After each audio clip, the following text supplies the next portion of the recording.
Why doesn't everybody take their seats? We'll get started in a moment.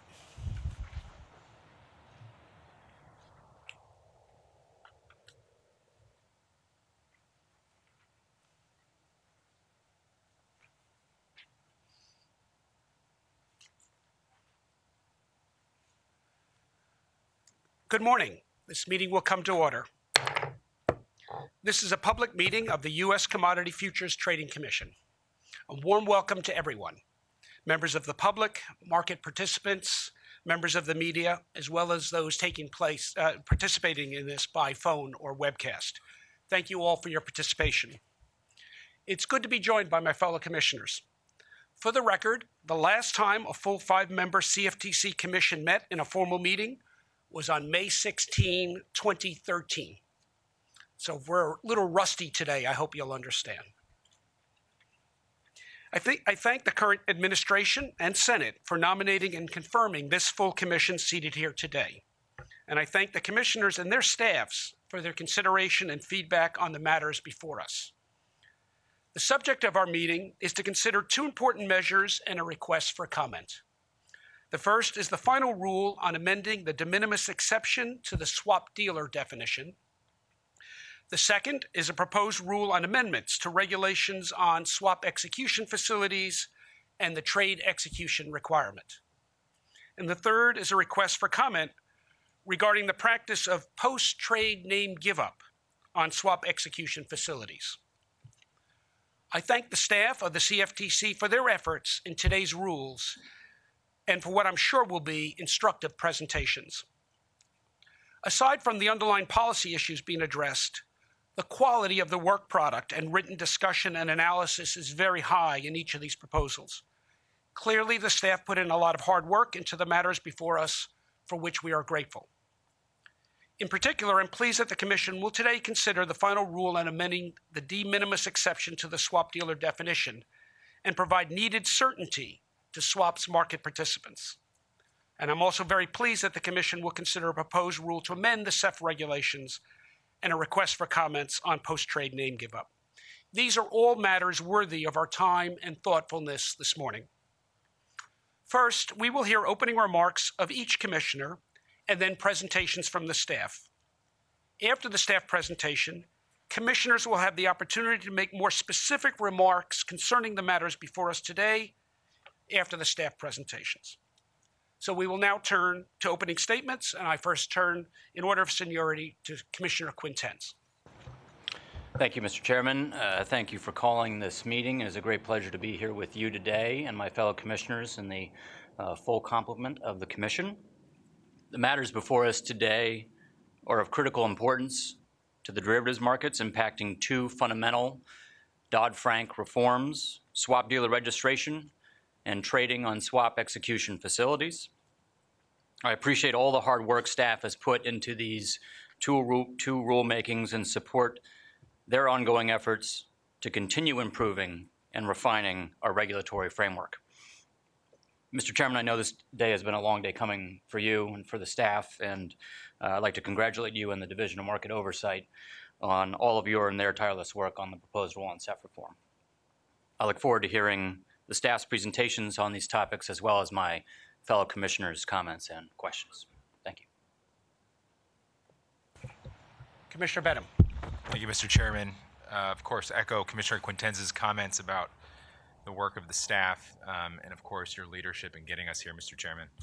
I'd like to start by thanking all of the Commission staff who worked today to make today's meeting possible, both those who will be presenting at the table today and those who provided the knowledge and analysis supporting their statements. I'd also like to welcome Commissioners Stump and Berkovitz to the dais. I look forward to continuing to deliberate on these and other issues on the agenda. Today, the Commission puts an end to undue and prolonged uncertainty in the swaps market and acts decisively to set the aggregate gross notional amount threshold for the de minimis exception at $8 billion in swap dealing activity entered into by a person over the preceding 12 months. Staff will also be presenting proposed rules that would constitute an overhaul of the existing CEF framework for swap execution facilities, or CEFs. The Commission's action today begins the process of public comment and public notice and comment under Administrative Procedure Act. Given the breadth and complexity of the rule before us, the process of public comment is particularly important for this rule. I look forward to receiving input from the many market participants who would be impacted in any way by a reworking of the CEF rules. Thank you again, Mr. Chairman, and I look forward to the presentations. Thank you, Commissioner. Commissioner Stump. Thank you, Mr. Chairman. I'm pleased to participate in my first open meeting, exactly 2 months to the day from my swearing in. On the anniversary of my first month, we had a TAC meeting, so I can hardly wait to see what we do to mark my third month. I would like to express my sincere thanks to the staff who diligently worked on today's efforts. As a former committee staffer myself, I know how much effort goes into the development and planning process long before the formal proceedings can commence, and you are all to be commended for all of your efforts. I would also like to thank my fellow commissioners for welcoming me to the CFTC. You gain a tremendous amount of respect for people whom you encounter positively during times of crisis or challenge, and that is exactly how I came to know most of the commissioners here. Through past problem-solving exercises during the financial crisis, times of energy market instability, and unfortunate customer protection failures. While I hope this new working relationship will be void of such uneasy times, if the past 2 months are any indication, I know the experience will certainly not be dull. While previous commissions were tasked with the enormous endeavor to set up a new OTC regulatory framework, the current commission has a different task, derived from the sometimes overlooked component of the 2009 Group of 20 Nations Agreement in Pittsburgh, which stipulates that regulators should, and I quote, assess regularly implementation and whether it is sufficient to improve transparency in the derivatives markets, mitigate systemic risk, and protect against market abuse. It is noteworthy that in 2009, in the midst of responding to the crisis, the G20 leadership admitted that as individual jurisdictions implemented these monumental principles, a look back was needed to ensure that the objectives were being met. As I was pondering how best to carry out this element of the G20 reforms, my children received their first quarter report cards. They passed, I know you're all happy to know, but I know that as they mature, their academic success is measured against knowledge previously assembled. They're no longer graded as to how well they know their math facts, but rather how they apply the math facts in the current phase of their development, say, for example, in geometry and algebra. We, too, need to assess the agency's work product based upon what we've learned from experience and current data available, and we should measure our success against established goals.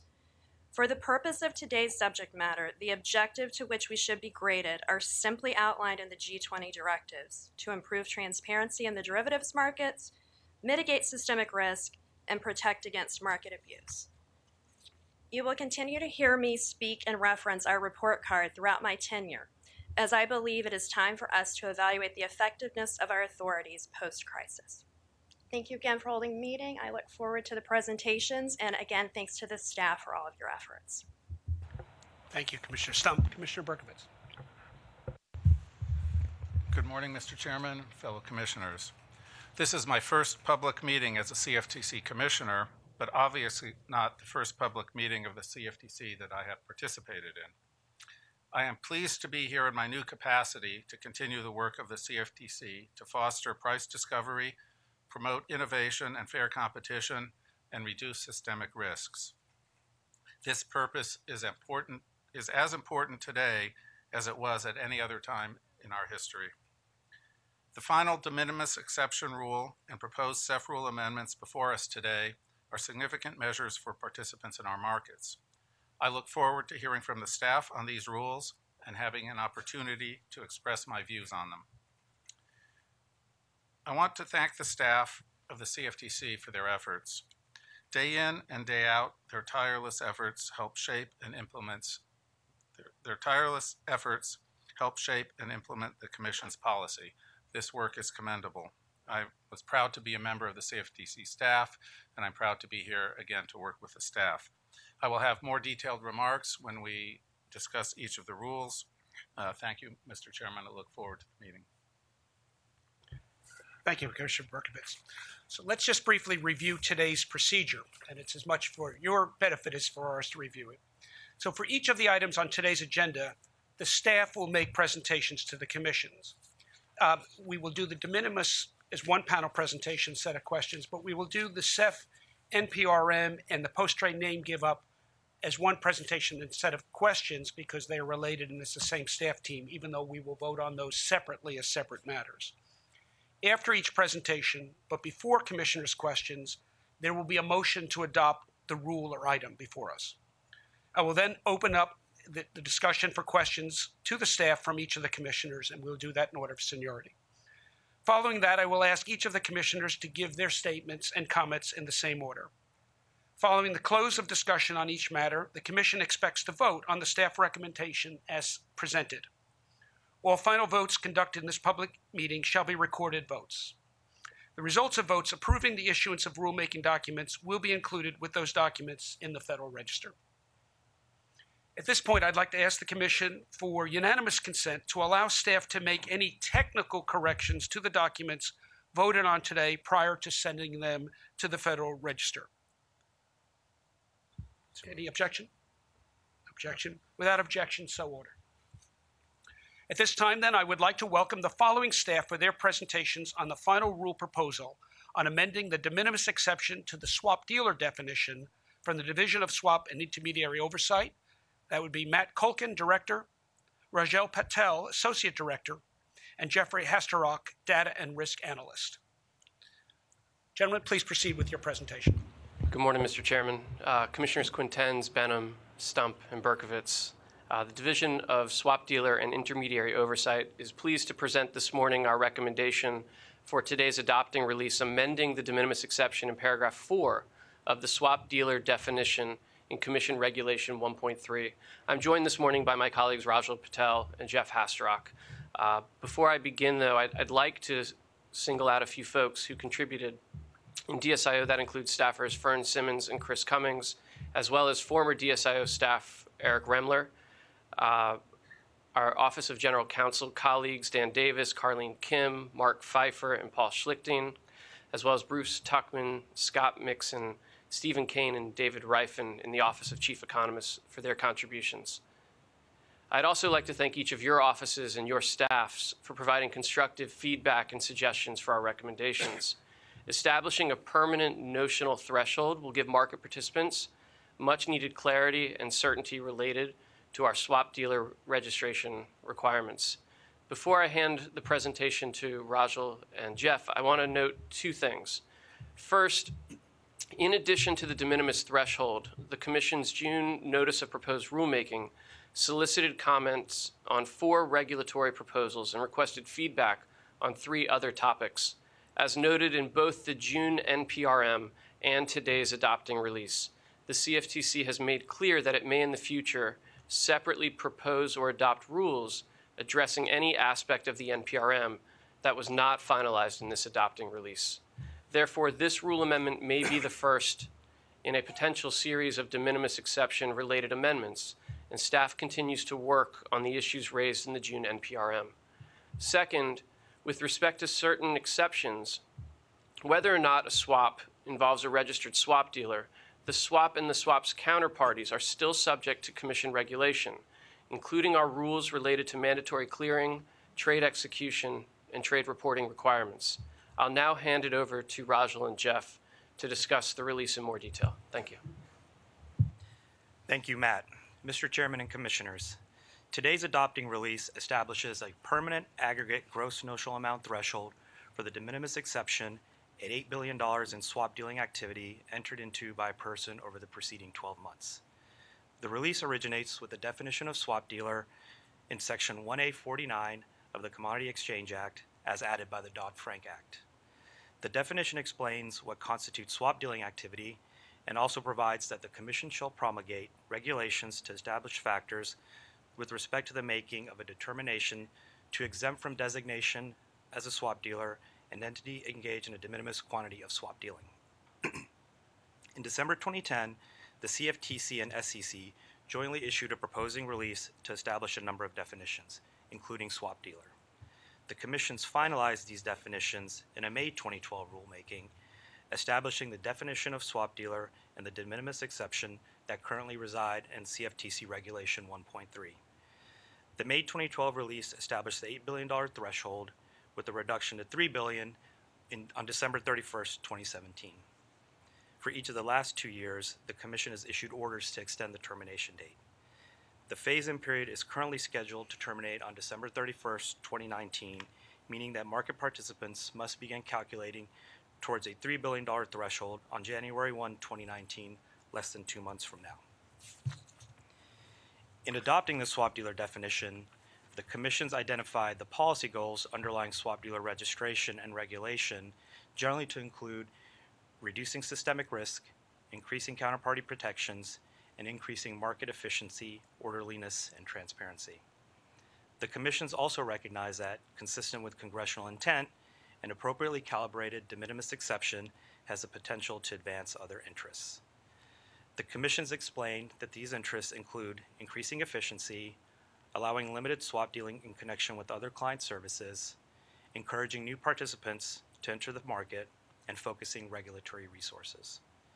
The policy objectives underlying the de minimis exception are designed to encourage participation and competition by allowing persons to engage in a de minimis amount of dealing without incurring the costs of registration and associated swap dealer regulations. This release is a culmination of years of staff work, including data analysis, meetings with registrants, and of course input from commissioners. It also incorporates staff and market participants' comments and feedback received in response to the 2015 preliminary staff report, the Commission's Project KISS initiative, and most recently, the proposed rule that was published in June of this year. The NPRM relied on detailed analysis of 2017 data reported to swap data repositories and exemplifies empirically driven policymaking. I will now turn to Jeff to discuss the data used to inform this rule amendment. Thank you, Rajal. Mr. Chairman and Commissioners, good morning. The release before you today was informed by a data-driven and cooperative analytical process, utilizing Part 45 transaction-level swaps data. Our analysis was designed to use the swaps transaction data to identify likely swap dealers based on their aggregate gross notional amount, or AGNA, of swaps activity, and evaluate likely swap dealer market coverage at various de minimis thresholds.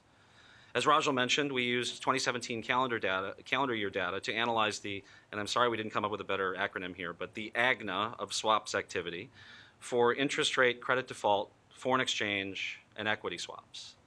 For the June proposal, we analyzed lowering the threshold to $3 billion, maintaining the threshold at $8 billion, or increasing the threshold to higher levels of 20, 50, or 100 billion. We believe that the $8 billion threshold being adopted today is appropriate. I will now walk you through a summary of the analysis. First, the current $8 billion threshold subjects almost all swap transactions, as measured by transaction count, or AGNA, to swap dealer regulations. A swap was considered to be subject to swap dealer regulations if at least one counterparty to the swap was a registered swap dealer. Overall, approximately 98% of transactions across the 5 asset classes involved at least one registered swap dealer. Across interest rate, credit default, foreign exchange, and equity swaps, greater than 99% of the AGNA involved at least one registered swap dealer.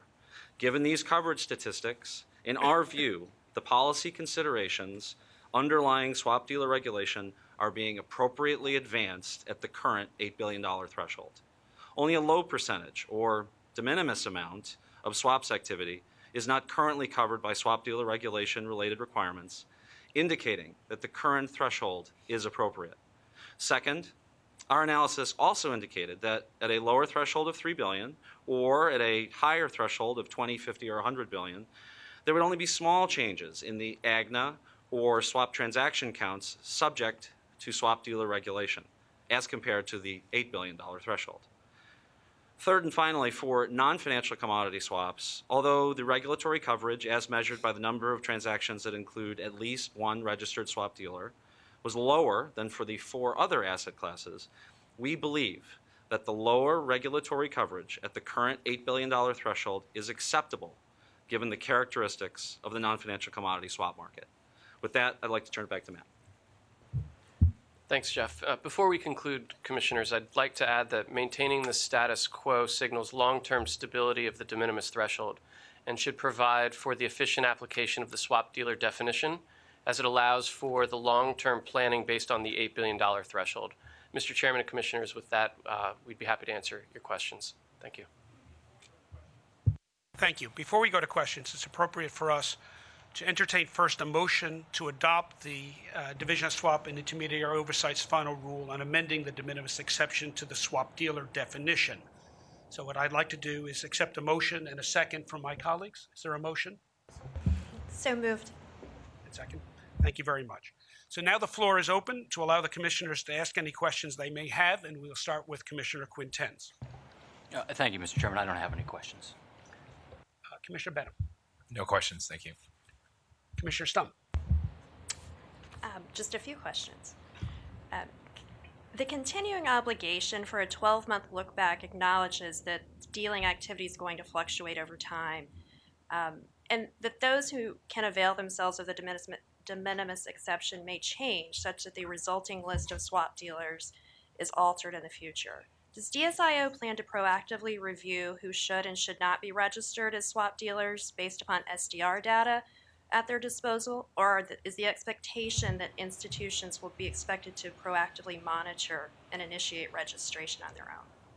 Commissioner, thanks for the question. So I think the answer is probably yes to both, that we certainly look at the swap data repository information that we have to look at swap dealing levels or swap activity. But at the same time, there is a burden on the market participant to monitor their activity for registration purposes. And then, of course, as we're monitoring the data, if we do see participants who appear to be exceeding the $8 billion in dealing activity, we'll conduct further analysis and work with colleagues either in the Enforcement Division or at the NFA as appropriate. Commissioner Berkovitz. Thank you, Mr. Chairman. I just have a few questions to confirm my understanding of the analysis that you presented. First, as I understand it, with the threshold currently set at $8 billion, is it correct that approximately 98% of reported swap transactions are currently subjected to swap dealer regulation? That's correct, Commissioner. And what would be the additional number of swap transactions that would be covered by swap dealer regulation if we were to lower it to $3 billion? Sure. So thank you for the question, Commissioner. If we theoretically dropped the threshold to 3, our analysis showed that it would be a very small amount, approximately 0.01%, or to use an interest rate term, about a basis point. In terms of dollars, that's about $19 billion in additional AGNA and approximately 2,400 additional trades. And from your discussions and from the comments that you received and your discussions with market participants, do you believe that you would get additional dealer registered if the threshold would have been lowered to $3 billion, or would people people within that bubble between 3 and 8 just go below 3? What was the feedback that you received? The feedback is that it is certainly possible that if the threshold were to be lowered, that the reaction function would be that some participants would lower their ancillary swap dealing activities and would lower their activity levels to be whatever threshold we set. So if we drop it to 3, our feedback, what we received from participants, was that they would lower it. There were probably a handful of names that would register as well, but we don't know. We can't affirmatively tell you which firms would do that. Okay. Thank you very much. I have no questions, and with that, we will now open the floor to allow the commissioners to make any statements or comments before we call for a vote, and we'll begin with Commissioner Quintens. Thank you, Mr. Chairman. I support today's final rule to rescind the de minimis threshold schedule reduction to $3 billion of gross notional swap dealing activity. Every iteration of data analysis conducted by the CFTC staff on this issue, from the 2015 preliminary report to the 2016 final report, to the updated data and analysis in the 2018 June proposed rule, to the data presented in this final rule, clearly and unequivocally support eliminating this ill-conceived reduction. I'm pleased that today's action will remove a large source of negative regulatory uncertainty for market participants. in managing their swaps business and in serving their customers. However, in my opinion, this is just the first of many necessary steps towards correcting what I believe is a flawed swap dealer registration policy. Therefore, it is my hope that today's final rule is viewed with finality only in this one regard. As I have emphasized on many prior occasions, given the significant costs of swap dealer regulation, it is critical that the de minimis exception be appropriately calibrated to ensure that the correct market group, those who are best situated to realize the corresponding policy goals of registration, shoulders the burden of swap dealer regulations. As I have also said repeatedly in the past, notional value is a very poor measure of activity, and it is a meaningless measurement of risk. Therefore, by itself, notional value is an incredibly deficient metric by which to impose large costs and achieve substantial policy outcomes. A one-size-fits-all notional value test for swap dealer registration captures entities that engage in low volume, low risk activity with high notional amounts, and places those firms under the same regulatory regime as the nation's largest banks that deal in trillions of dollars of worth of swaps. The end result is that smaller firms are disincentivized from engaging in lower risk activity when faced with justifying the costs of swap dealer registration. In fact, I've heard anecdotally from small to mid-sized players in the swaps markets that the break-even point of the cost of swap dealer registration and the level of notional swaps dealing activity is much higher than the $8 billion level in this rule.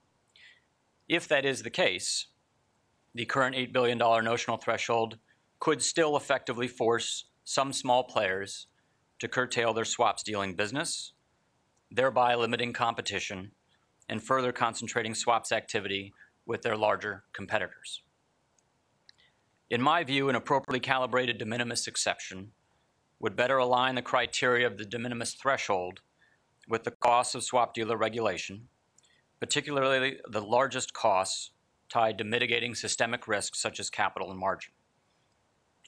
A de minimis threshold based on metrics more closely correlated with the risk of the products traded, as opposed to the current risk-insensitive notional value metric, would better measure dealing activity and therefore, in my opinion, a de minimis quantity of swaps, as our statute says, and therefore better capture entities warranting commission oversight. In addition, many of the policy recommendations discussed in the proposed rule, such as better allowing insured depository institutions to assist their clients' hedging needs and excluding non-deliverable forwards from an entity's de minimis count, would advance the policy goals of the de minimis exception by encouraging greater participation and competition in the swaps market. I would eagerly anticipate the Commission's actions on these important reforms. As the Commission's recent no-action letter to a Main Street bank this past August shows, the deficiencies of the current de minimis exception are beginning to squeeze firms' activity and constrain their ability to serve clients. Any de minimis threshold must always be put into the context of the broader swaps market regulatory regime. We are not establishing the de minimis threshold in a vacuum. Since the swap dealer definition was adopted in 2012, a broad range of rigorous regulatory requirements have gone into effect, which also advance the goals of swap dealer registration, such as mandatory clearing, CEF trading, swap data reporting, and margin requirements for uncleared swaps. The Commission's regulatory framework for the swaps market has greatly evolved from its state 6 years ago. It is only common sense that the swap dealer registration threshold should ultimately evolve as well. It will be a great day when financial regulators, including the CFTC, finally move away from gross notional value as any sort of metric or test of derivatives exposure, activity, or risk. I look forward to that day, and I'm committed to working with the chairman and my fellow commissioners and our staff to make sure that we ultimately get the de minimis exception policy right. In the meantime, I'm very pleased to support this final rule. Thank you, Mr. Chairman. Thank you, Commissioner Quintens. Commissioner Benham. Despite opposing the rule as proposed in June, I'm comfortable supporting today's final rule because it is limited to establishing a clear and certain de minimis threshold. My gravest concern with the proposal for the de minimis exception was that the Commission may have been using the rulemaking to redefine swap dealing activity absent meaningful collaboration with the Securities and Exchange Commission, as required by the Dodd-Frank Act, and to the detriment of market participants eager for regulatory certainty. I was also concerned that the proposal's multiple ancillary components might signify a willingness to exploit the de minimis exception as a means to further unilaterally alter the swap dealer definition in clear circumvention of congressional intent. In short, I was disappointed that the Commission was not focusing on what it needed to do, provide regulatory certainty for a critical cohort of market participants, and instead was exploring the limits of its authority and creating impractical expectations. I appreciate the Chairman and staff's willingness to address my concerns and for their thoughtful consideration of the comments. Inasmuch as I am pleased that the final rule is narrowly focused purely on the numerical setting of the AGNA threshold, I am concerned that the Commission has yet to resolve longstanding concerns with the IDI loan-related swap exclusion, referred to in today's final rule as the IDI swap dealing exclusion. The IDI swap dealing exclusion codifies part of the statutory swap definition in Section 1A49A of the Commodity Exchange Act and was jointly adopted with the SEC as paragraph 5 to the swap dealer definition. This is not to be confused with the proposed IDI de minimis provision, which would have established an alternative to the exclusion absent SEC coordination that would have in effect revised the scope of activity that constitutes swap dealing. Today's final rule is vague regarding whether the Commission will work with the SEC in its ongoing commitment to continue considering issues raised by commenters towards appropriately amending the swap dealing exclusion consistent with the Dodd-Frank Act, or whether it will continue to attempt to finalize a separate exception. I stand by my prior statement and continue to believe that the only correct path forward is for the CFTC and SEC to jointly consider and amend as appropriate the IDI swap dealing exclusion, and I would be happy to participate in support of this effort. The current data, absent consideration of the non-financial commodity asset class, demonstrates that allowing the AGNA to decrease to $3 billion may capture an additional 13 swap dealers. Almost all are banking entities subject to prudential or comparable regulation in their respective jurisdictions, such that they are examined for safety and soundness and required to comply with customer protection rules. The few that are not banking entities are financial entities that are likely subject to regulation on a federal or state level. Moreover, for all 13 entities, the Commission was unable to exclude data regarding swaps that fall under the IDI swap dealing exclusion, possibly lowering that number even further. I'm pointing this out because I'd like to stress that while I support today's decision to maintain the AGNA threshold at $8 billion, there is still work to be done on improving our data. While swap data repository data quality has improved, AGNA data was unavailable for the non-financial commodity swaps. Nevertheless, Commission staff used counterparty and transaction counts and a series of assumptions to analyze likely swap dealing activity in the non-financial commodity swap market and concluded that reducing the $8 billion AGNA threshold could lead to reduced liquidity in non-financial commodity swaps, negatively impacting end users and commercial entities who utilize these swaps for hedging. The Commission further relied upon findings and comments that the unique characteristics of the non-financial commodity swap market poses less systemic risk than financial swaps. It is my hope that Commission staff will continue to examine and monitor data and activities in the non-financial commodity swap market to ensure that concentrated activity by unregistered non-financial commodity counterparties in segments of that swap market, such as in energy-related swaps, do not present outsized risk or harm to end users, and most importantly, the general public. Thank you again to the team, and thank you, Mr. Chairman. Thank you, Commissioner. Commissioner Stump. I support finalizing the numeric threshold in order to provide a level of regulatory certainty. Stabilizing the aggregate gross notional amount of permitted dealing activity under the de minimis exception for swap dealer registration allows those impacted to focus on their key role in the U.S. economy, providing liquidity and offering risk management alternatives to their clients, rather than worrying about being captured in a net of regulations intended for those with swap dealing activity many orders of magnitude greater than their own. Alternatively, casting regulations and burdens on firms posing little, if any, systemic risk due to their relatively small presence in the swap markets would lead to some entities foregoing this business altogether and does not further the objectives of the G20 standards. This is precisely what Congress sought to avoid when they instructed the CFTC to provide a de minimis exception. Policy that would prompt firms to contract business models and reduce dealing activity as a strategic choice to avoiding registration is not a prudent approach to ensuring the quality of U.S. markets in the competitive global arena. Years ago, we might have pled ignorance to the reason for such an outcome, but today that would be tantamount to willful, irresponsible regulation based on the information at our disposal today. Today, we have the benefit of improvements in swap data reporting and analytical capabilities to refine analysis of swap dealing activity. It is time for the Commission to finalize a data-derived de minimis threshold. Market participants have endured a rule proposal, adopting release, 2 Commission orders extending the phase-in, and 2 staff studies on de minimis exception.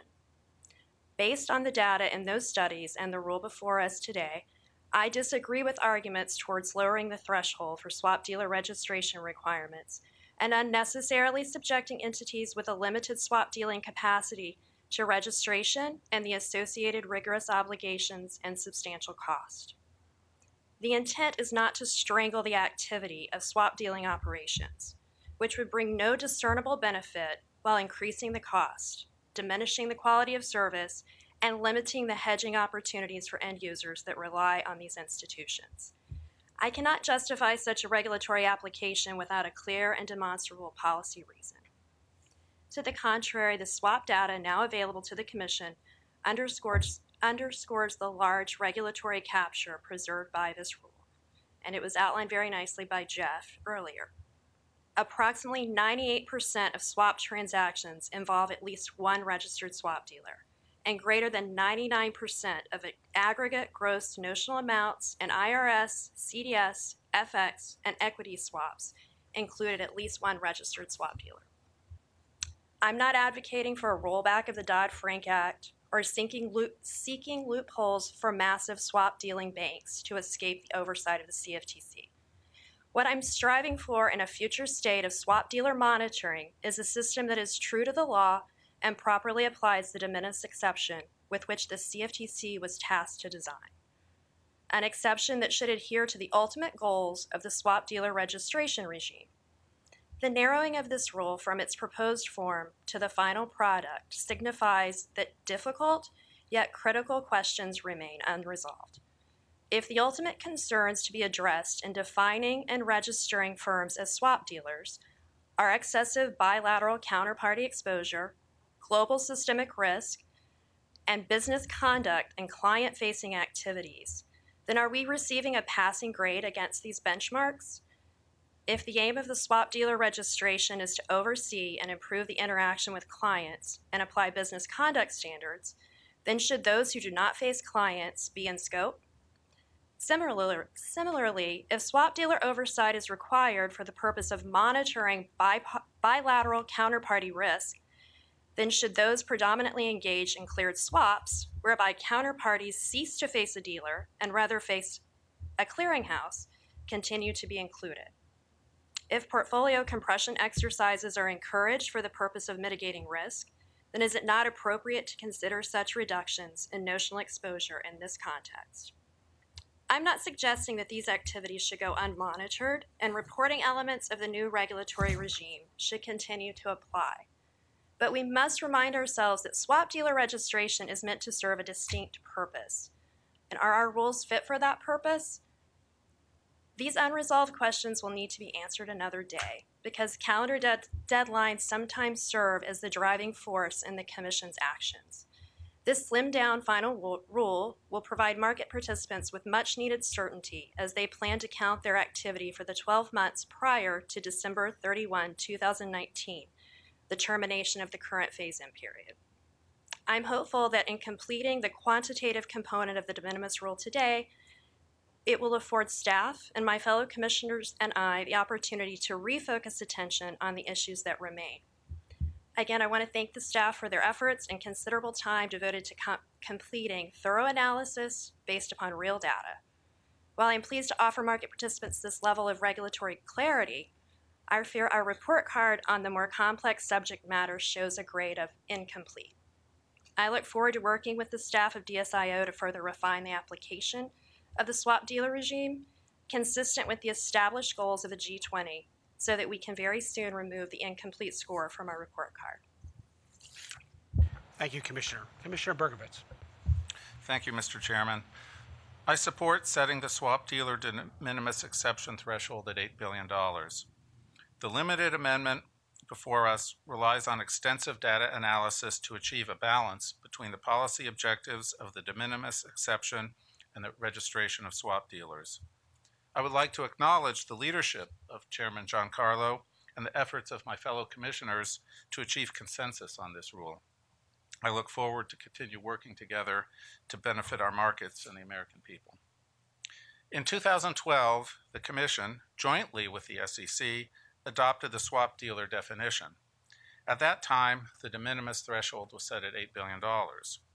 Recognizing the lack of swap trading data at the time, the Commission implemented a long phase-in period during which the threshold was set at $8 billion. The regulation directed Commission staff to study the data that would be collected through swap data repositories and publish a report for public comment, thereby enabling the Commission at a later time to make a database judgment regarding the de minimis quantity threshold. The staff, pursuant to that direction, aggregated data from all 4 SDRs. Over several years, the staff developed and refined techniques to sort and evaluate the data, published 2 reports, and refined and revised its analyses in response to public comments. The staff worked diligently to produce meaningful, data-driven information. I want to recognize the staff that undertook these efforts: Jeff Hasterrock, Rajal Patel, John Roberts, Margot Bailey in particular, now my Chief of Staff, Eric Remler, and Director Culkin, and everyone else who contributed to this undertaking for their remarkable efforts to produce a well-reasoned, well-supported final rule before us. Thank you. The effort provided a highly significant data point, as we heard in the questions and answers. Approximately 98% of all swap transactions involved at least one registered dealer. We now know that at the $8 billion threshold, nearly all swap transactions benefit from swap dealer registration and regulation. The staff's analysis also showed that reducing the threshold to $3 billion would add dealer coverage to less than 0.1% of reported swaps. This would be a small benefit. On the other hand, decreasing the threshold from its current level would impose tangible costs on market participants. If the threshold were lowered to $3 billion, unregistered dealers that are currently under the $8 billion level would have to reevaluate whether swap dealing in excess of $3 billion would continue to make business sense. This issue is particularly important in the non-financial commodity swap market. Many of the smaller swap dealers for physical commodities are commodity producers, distributors, consumers, or merchandisers. Swap dealing is an ancillary business for them. Where the costs of registering as a swap dealer exceed anticipated benefits, it is likely that many of these entities would withdraw from swap dealing. That would leave many end users looking to hedge their risks with either no or very few large dealers to choose from, and with terms and prices that may be unfavorable for businesses in those circumstances. The Commission should foster competition for swap dealer services. One of the fundamental purposes of the Commodity Exchange Act is to, quote, promote fair competition among boards of trade, other markets, and market participants, unquote. American businesses throughout the country that need to use swaps to hedge their risks should not be forced to rely only on large Wall Street banks. Retaining the de minimis threshold at $8 billion will help preserve competition and choice for American businesses for swaps. Accordingly, after considering relevant policy implications, I believe that maintaining the proposal noted that measuring the aggregate swaps was not possible. This indicated that farm product processors, energy producers, and consumers, manufacturers, and other end users. These consumer-facing businesses need a properly functioning physical commodity derivatives marketplace to provide stable prices for their customers and ultimately American consumers. I'm therefore calling on the Commission to continue to improve our data collection and analysis for these swaps. More robust data collection will help us better balance the benefits of de minimis swap dealing in physical commodities with the need for customer protection and the other benefits of swap dealer registration. On a final note, I am voting today solely on the final rulemaking before us to establish the de minimis threshold at $8 billion. In the Dodd-Frank Act, Congress directed the CFTC and SEC to jointly further define the term swap dealer. At the same time, Congress directed the Commission to exempt entities that engage in a de minimis quantity of swap dealing. I believe the other non-numerical changes in the de minimis exception proposal that are not in the final rule before us today are effectively amendments to the swap dealer definition. Accordingly, while I am open to considering refinements to the swap dealer definition, I believe that further changes can be accomplished only through joint rulemaking with the SEC. Thank you. Thank you, Commissioner Berkovitz. I will now give my statement, and I'll begin by thanking my Commission colleagues for their thoughtfulness and bipartisanship in which we've approached this issue. And to the staff, you've done a fine job.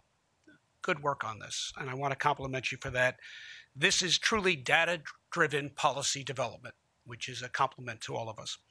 If adopted, today's final rule on the numeric threshold for swap dealer de minimis will provide the market with certainty that the threshold will not fall from $8 billion to $3 billion, and I fully support the proposed final rule. The action before us is without prejudice to all our items in the Commission's June 2018 NPRM. That includes various proposed rule amendments and other topics for consideration. Those proposals and considerations are clearly of wide-ranging interest, as evidenced by the public comments received and Commissioner comments. They remain under staff consideration pending further Commission action. Indeed, I will direct the CFTC staff to continue their analysis of the range of matters raised in the June 2018 NPRM and comments submitted by the public. I will specifically ask the staff to conduct a study on possible alternative metrics for the calculation of swap dealer de minimis threshold, drawing upon proposals in the June 2018 NPRM, including the feasibility of 1, removing cleared swaps from the current de minimis calculation, 2, haircutting cleared swaps included in the current de minimis calculation, 3, adopting a new bifurcated de minimis calculation that uses initial margin amounts for cleared swaps and entity netted notional amounts for uncleared swaps, and applying other risk-based approaches that the staff may recommend. And I will be asking the staff for specific deadlines and deliverables on this work. Once staff has reviewed and analyzed the data, I expect that the study will be made public for further discussion and possible Commission action. I deliberately declined at this time to express any views on the appropriateness of whether any of the proposals in the June 2018 NPRM not before us today should be addressed by CFTC unilateral rulemaking or joint consideration with the Securities and Exchange Commission. Be assured that SEC Chairman Clayton and I and our fellow CFTC and SEC commissioners are committed to working together on robust harmonization where appropriate and working jointly where necessary on these and other matters. With respect to IDIs, staff has informed me that they would consider no action relief for IDIs pending formal Commission action should they receive a meritorious request. In sum, I'm hopeful that we will today provide market certainty that the de minimis threshold will not fall below its current level. Surely it has taken a while to reach this point, yet I am hopeful that that we may achieve it with a good degree of consensus across the full Commission. In assuming so, then we have increased market certainty, a very good thing in trading markets. Sometimes things are worth the wait. Thank you very much. Having concluded the discussion, would any commissioner like to make any further statements before we proceed to a vote on this matter? Are commissioners prepared to vote? Thank you. If so, Mr. Kirkpatrick, would you repeat the motion and then call the roll? Yes, thank you, Mr. Chairman. The motion now before the Commission is on the adoption of the final rule on amendments to the de minimis exception to the swap dealer definition. Commissioner Berkovitz. Aye. Commissioner Berkovitz votes aye. Commissioner Stump. Aye. Commissioner Stump votes aye. Commissioner Benham. Aye. Commissioner Benham votes aye. Commissioner Quintens. Aye. Commissioner Quintens votes aye. And Chairman Giancarlo. Aye. Chairman Giancarlo votes aye. Mr. Chairman, on this matter, the ayes have 5, the noes have 0. Thank you. At this time, I'd like to dismiss this team. Thank you very much.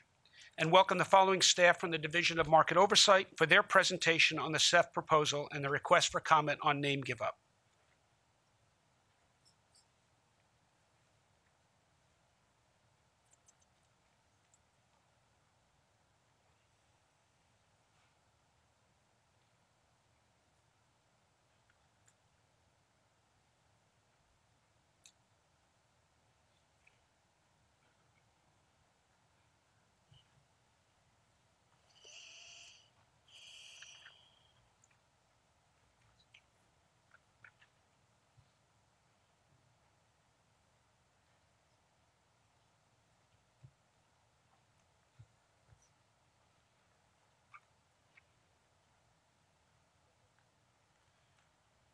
We welcome to the table the DMO team, Amir Zaidi, Director, Nan Nugan, the lead presenter, Roger Smith, Special Counsel, and David Van Wagener, Special Counsel.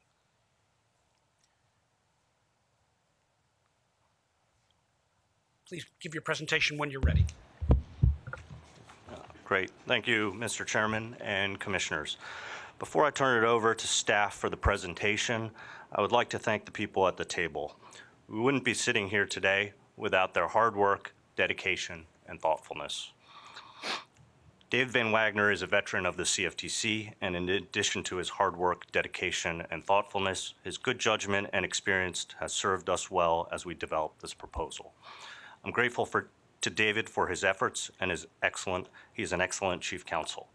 I thank Roger Smith, who has spent a lot of late nights and weekends working on this proposal. His ability to think through the details of an issue, but also understand the larger policy implications and develop solutions has been immensely helpful. I would especially like to thank Nan Nguyen, team leader of the CEF proposal. I've lost count of the number of nights he's worked past 2 a.m. and the weekends to lead the team to this point. He is the hardest working person in DMO. On top of that, his mastery of the issues and his ability to develop thoughtful and reasoned policy responses that will enhance the swaps market is unsurpassed. He is the reason the proposal before you today is as well written and thoughtful as it is. With that, I'll turn it over to Nan to give the staff's presentation. Thank you. Thanks, Amir. Just one note for the record, I disagree with that. Amir is the hardest working person in DMO by a mile. Good morning, Mr. Chairman and Commissioners. Today, staff recommends that the Commission approve 2 documents for publication in the Federal Register. First, a notice of proposed rulemaking that pertains to swap execution facilities and the trade execution requirement. And second, a request for comment on the practice of post-trade name give-up on CEFs. These documents reflect the hard work of many team members and colleagues. On behalf of those sitting here today, we would like to thank the following DMO colleagues for their contributions. Stephen Hyder, Matt Chick to facilitate a market participant's trading up to refrain from making additional determinations. And continues to third, the current regulation as disincentivize greater participation on CEFs. For these reasons, a significant amount of swaps trading and meaningful liquidity formation has occurred and continues to occur away from CEFs and in other environments such as introducing brokers. Now, given the challenges described above and our enhanced knowledge and experience from implementing the existing rules, this proposal strengthens the swaps trading regulatory framework and better promotes the development, innovation, and growth of CEFs. The proposed rules set forth an approach that should attract greater liquidity formation on CEFs, thereby better promoting the CEF statutory goals. The proposed rules would allow CEFs to better adapt their operations to important swap market characteristics, while also mitigating the complexities and costs that disincentivize greater participation. They also represent a simple yet comprehensive approach that would allow CEFs to calibrate their trading and compliance functions to their respective markets. Finally, where appropriate, the proposed rules would adopt or codify existing staff guidance and no action relief. Going into further detail, the proposed rules would amend and clarify the application of the CEF registration requirement. First, the registration requirement would be amended to codify footnote 88 from the current CEF final rule release. Therefore, entities that meet the CEF definition would be required to register as a CEF, regardless of whether the swaps that they list for trading are subject to the trade execution requirement or not. Second, the CEF registration requirement would be applied to swap broking entities, which include interdealer brokers, and certain aggregator platforms that facilitate swaps trading between multiple participants. This proposed application is consistent with the CEF definition and the statutory CEF goals, and aims to bring more swaps trading within the CEF regulatory framework. Domestic swaps broking entities would have an additional 6 months to register with the Commission, while foreign-based broking entities would have an additional 2 years. The proposed rules would also withdraw the MAT process and apply the trade execution requirement to swaps that are both subject to the clearing requirement and listed for trading on a CEF, or DCM. This approach would require more swaps, in particular those that have episodic liquidity, to be traded and executed on CEFs, which would promote the statutory goal of promoting CEF trading. Compliance with this requirement for these additional swaps would be phased in over a period of 270 days, up to 270 days. The trade execution requirement, however, would be subject to certain exemptions based on the nature of the counterparties or the nature of the swap transaction itself. To facilitate CEF trading, including the additional swaps that would be subject to the trade execution requirement, a CEF would no longer be required to maintain an order book functionality for all the swaps that it lists, and would be allowed to offer any method of execution for those swaps. However, nothing in this proposed rule would prevent a CEF from continuing to offer an order book or RFQ-to-3 system. Market participants would be able to choose more appropriate methods to trade swaps, many of which are episodically liquid and have unique characteristics. A more flexible approach may also promote more trading on CEFs and pre-trade price participation and concentrate participants may conduct away from a CEF system or platform. In conjunction with allowing CEFs to use execution methods that are more tailored to swap market dynamics, the proposed rules would revise the impartial access requirement, rather than and appropriate to the markets that they serve. With respect to trade processing, the proposed rules would clarify and streamline the requirements behind straight-through processing, a concept that has been addressed at a staff level over the last several years through various guidance, documents, and no-action letters. Among other things, the proposed rules will provide a more practical standard for processing and routing swap transactions to a clearinghouse, particularly in the case where affirmation hubs are used. To promote market integrity in CEF trading, the proposed rules would require a CEF to establish pre-execution credit screening requirements for swaps that are intended to be cleared. This screening requirement would apply to all applicable CEF transactions, including block trades. Therefore, block trades would be required to be executed on a CEF trading system or platform. In addition to pre-execution credit screening, the proposed rules further promote market integrity by requiring CEFs to adopt baseline procedures for investigating and resolving transaction errors in a fair, transparent, consistent, and timely manner. In addition to rules intended to enhance CEF trading, the proposed rulemaking includes standards and a CEF duty of supervision for certain personnel, CEF trading specialists, who constitute part of a CEF's trading system or platform. These specialists would not be subject to a separate registration requirement, but a CEF would be required to adopt minimum proficiency testing and ethics training requirements to ensure that these employees possess and maintain an adequate level of technical knowledge and understand their ethical responsibilities in facilitating trading on the CEF. These requirements are intended to enhance professionalism in the swaps market and to promote market integrity and fairness, which would promote more confidence among market participants in trading on CEFs. The proposed rules also include amendments to streamline compliance and regulatory oversight requirements for CEFs in a manner that better reflects current technological capabilities and practices in the swaps market. The amendments would allow a CEF to tailor its compliance programs to its trading operations and markets, which would help to reduce unnecessary compliance costs, while still require the CEF to maintain a robust compliance program and comply with the CEF core principles and rules. These proposed amendments, in particular, include changes that would allow a CEF to tailor its rule enforcement program, including audit trail surveillance system and disciplinary sanctions to its trading operations, select and utilize a broader array of entities to assist with its rule enforcement and compliance program, and provide legal documentation for uncleared swaps that can be supplemented by counterparties with additional terms from previously negotiated underlying agreements.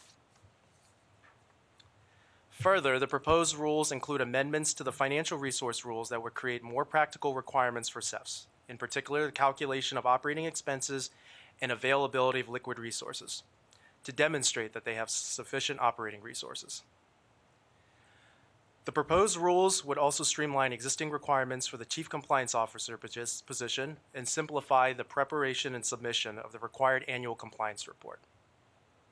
And finally, the proposed CEF rules include non-substantive amendments and various conforming changes to relevant provisions in the Commission's regulations. As noted earlier, the staff is also recommending the Commission approve a request for comment pertaining to the practice of post-trade name give-up on CEFs. Post-trade name give-up refers to the disclosure of each swap counterparty's name to one another after a trade has been matched anonymously. This practice has been used historically by swap counterparties to perform credit checks on counterparties with respect to uncleared trades, as well as maintain track of credit exposures and payment obligations vis-a-vis one another. With ongoing developments in the swaps market, such as the increase in swaps clearing, this request for comment seeks public input as to the necessity or utility of post-trade name give-up practices in facilitating swaps trading, where swaps transactions are anonymously executed and intended to be cleared. The release notes that a variety of views exist on this practice. Therefore, we are encouraging commenters and the public to address the broad range of issues implicated and include background, relevant data, and discussions on the potential impacts on market structure and liquidity. Staff intends to use any comments to form a view of this practice and make recommendations to the Commission. At this time, we would be happy to answer any questions that you may have regarding either release. Thank you. Does that conclude your presentation? Okay. Given that the CEF NPRM and the request for comment on name give-up are related and were presented together, I believe it would be most constructive for the Commission to engage in a single period of questions and discussions for both documents. Once the Commission's discussion is concluded, though, I will ask for individual motions and roll call votes to approve each document in turn. So with that, I would like to ask for a motion and a second to accept the CEF NPRM. So moved. Thank you. And then a motion and a second for the request for comment on name give-up. So moved. Second. Thank you. With that, then we will now, I would like to open the floor to questions from commissioners to the staff, and I'll begin with Commissioner Quintens. Thank you, Mr. Chairman, and thank you for all of your hard work in getting this proposal to us today. I know it's been a lot of work, so that work is, I think, very well represented in the document you've given us. So Dodd-Frank allowed for any means of interstate commerce in the execution of swaps. Yet the rules that this proposal attempts to address originally limited those means of execution to RFQs and order books. Can you give me some sense as to how limiting that regulation was? What are some other means of execution that exists in the swap marketplace? So some of the execution methods that come to mind are, for example, auctions, risk mitigation sessions.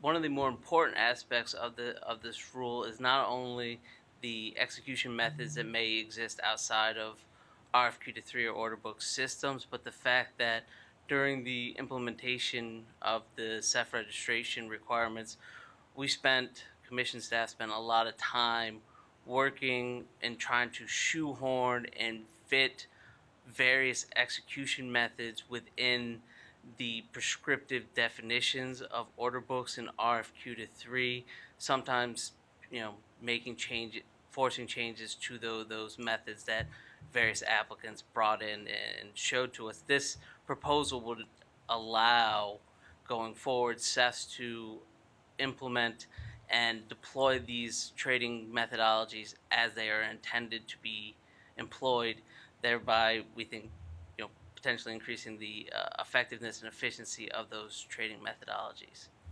Okay, thank you. And this isn't a question, but I assume that those execution methods exist because they serve a certain market need. So, correct. On financial resources, I think one of the requirements from the prior rule is that our regulations force CEFs to hold as capital 1 year's worth of operating costs. Is that correct? Yes. So therefore, if the proposal in front of us puts more costs into a CEF, we could be penalizing that CEF in terms of locking up capital that could otherwise deploy into their business. Could you describe some of the types of operating costs that a CEF would not have to include? There are some exceptions that you've put into this proposal. Is that correct? Yes. So the proposed rulemaking with respect to financial resources sets forth certain types of operating costs and acceptable practices that a CEF would not need to include in its financial resources calculations. The underlying objective here is to ensure that the financial resources that a CEF has are sufficient on hand to meet its obligations under the Act and the Commission's regulations. And so based on that, the types of operating resources that they could, operating expenses that they could exclude are types such as marketing and development costs, variable commissions paid, and certain non-cash costs such as depreciation and amortization. The proposed rulemaking also emphasizes that a CEF can include operating expenses that reflect what its true business model is. And so therefore, hypothetically speaking, were a CEF to offer multiple execution methods, it could include the operating expenses of one of those execution methods. Presumably, that would be the one method that they would need to continue operating. But the proposed rulemaking emphasizes that that method has to be bona fide, and it cannot be simply just a hypothetical execution method that they would offer just to minimize make their ability to comply with the financial resources as simple as possible. Thank you for that. And lastly, can you provide us some additional background on the proposed changes to the confirmation requirement?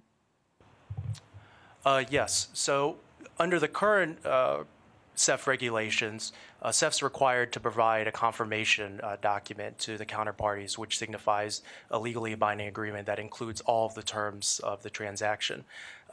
The current rules, however, do not make a distinction between confirmations for cleared swaps and confirmations for uncleared swaps. And with respect to uncleared swaps, the existing requirement would requires a CEF to obtain all of the underlying privately negotiated documentation that counterparties may have one another that form the basis of an uncleared swap transaction. And based on our experience with implementing the rules, the CEFs have told us that from a technological perspective, the capabilities currently don't exist, or if they do exist, they come at a significant cost to be able to not only obtain all of this underlying documentation for these uncleared swaps, but to also maintain a library as is currently required. Over the last several years, we've provided no action relief to allow CEFs to incorporate these documents by reference without having to obtain this underlying documentation from the counterparties. And this proposed rule codifies that relief, but rather actually allows them to provide a trade evidence record, which includes the terms that the counterparties actually agreed to on the CEF themselves, rather than having to provide all that underlying documentation and requiring the CEF to have all those terms from those agreements. Great, thank you. And thank you again for all of your work. Thank you, Mr. Chairman. Thank you. Commissioner Benham, questions for the panel? Thanks, Mr. Chairman. Regardless of who works harder, you all deserve a lot of credit. This is a massive task that you took on, and I know I can speak for everyone, but greatly appreciated to all of you. Quick question to start off, the comment period, 75 days. Can we talk about the sort of logic driving that, thinking about the depth, the complexity of this rule relative to other rules that the commission has taken on in the past, 8 years? How did we end up at 75, and do you think it's going to be enough time? Yeah, so obviously big rule, like you said, a lot of issues. I think a lot of these issues through the chairman's white paper or white paper 2.0 have been telegraphed. There's been a lot of discussions with market participants over the years. Based on our experience, we've learned a lot, talked to them a lot about these issues. So 75 days seemed right to us. Obviously acknowledge there's some holidays in there. So if the proposal gets published, say mid-November, that would take us to early February. Regarding CEF registrants, have you sort of gamed out how many additional CEF registrants we might have if the NPRM were to be finalized?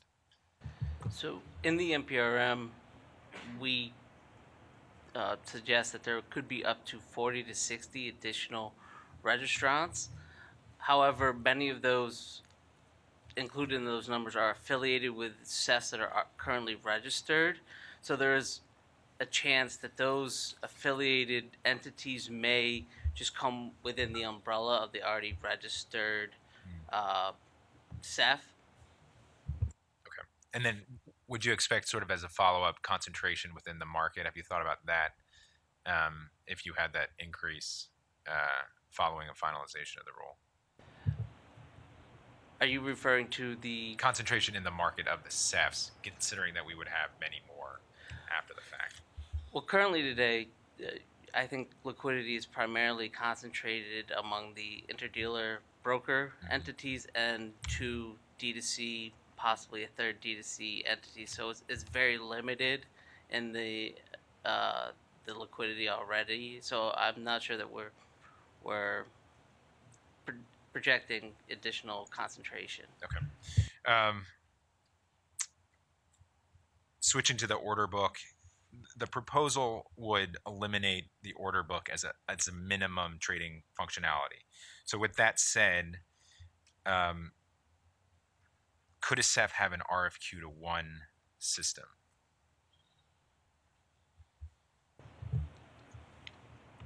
A CEF's execution methods have to meet the CEF definition, which requires that multiple participants have the ability to trade or execute with multiple participants by accepting bids and offers.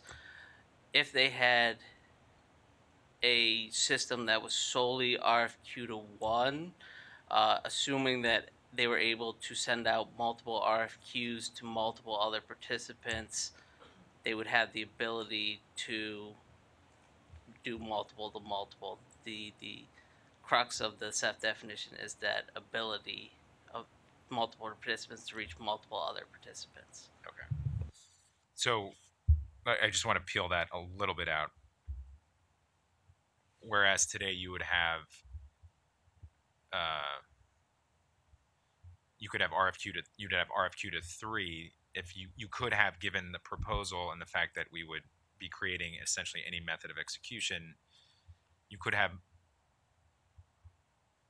a situation where there's one offer to one participant on separate occasions, and that would be the multiple to multiple. That would be how you would interpret it. Yes. Okay.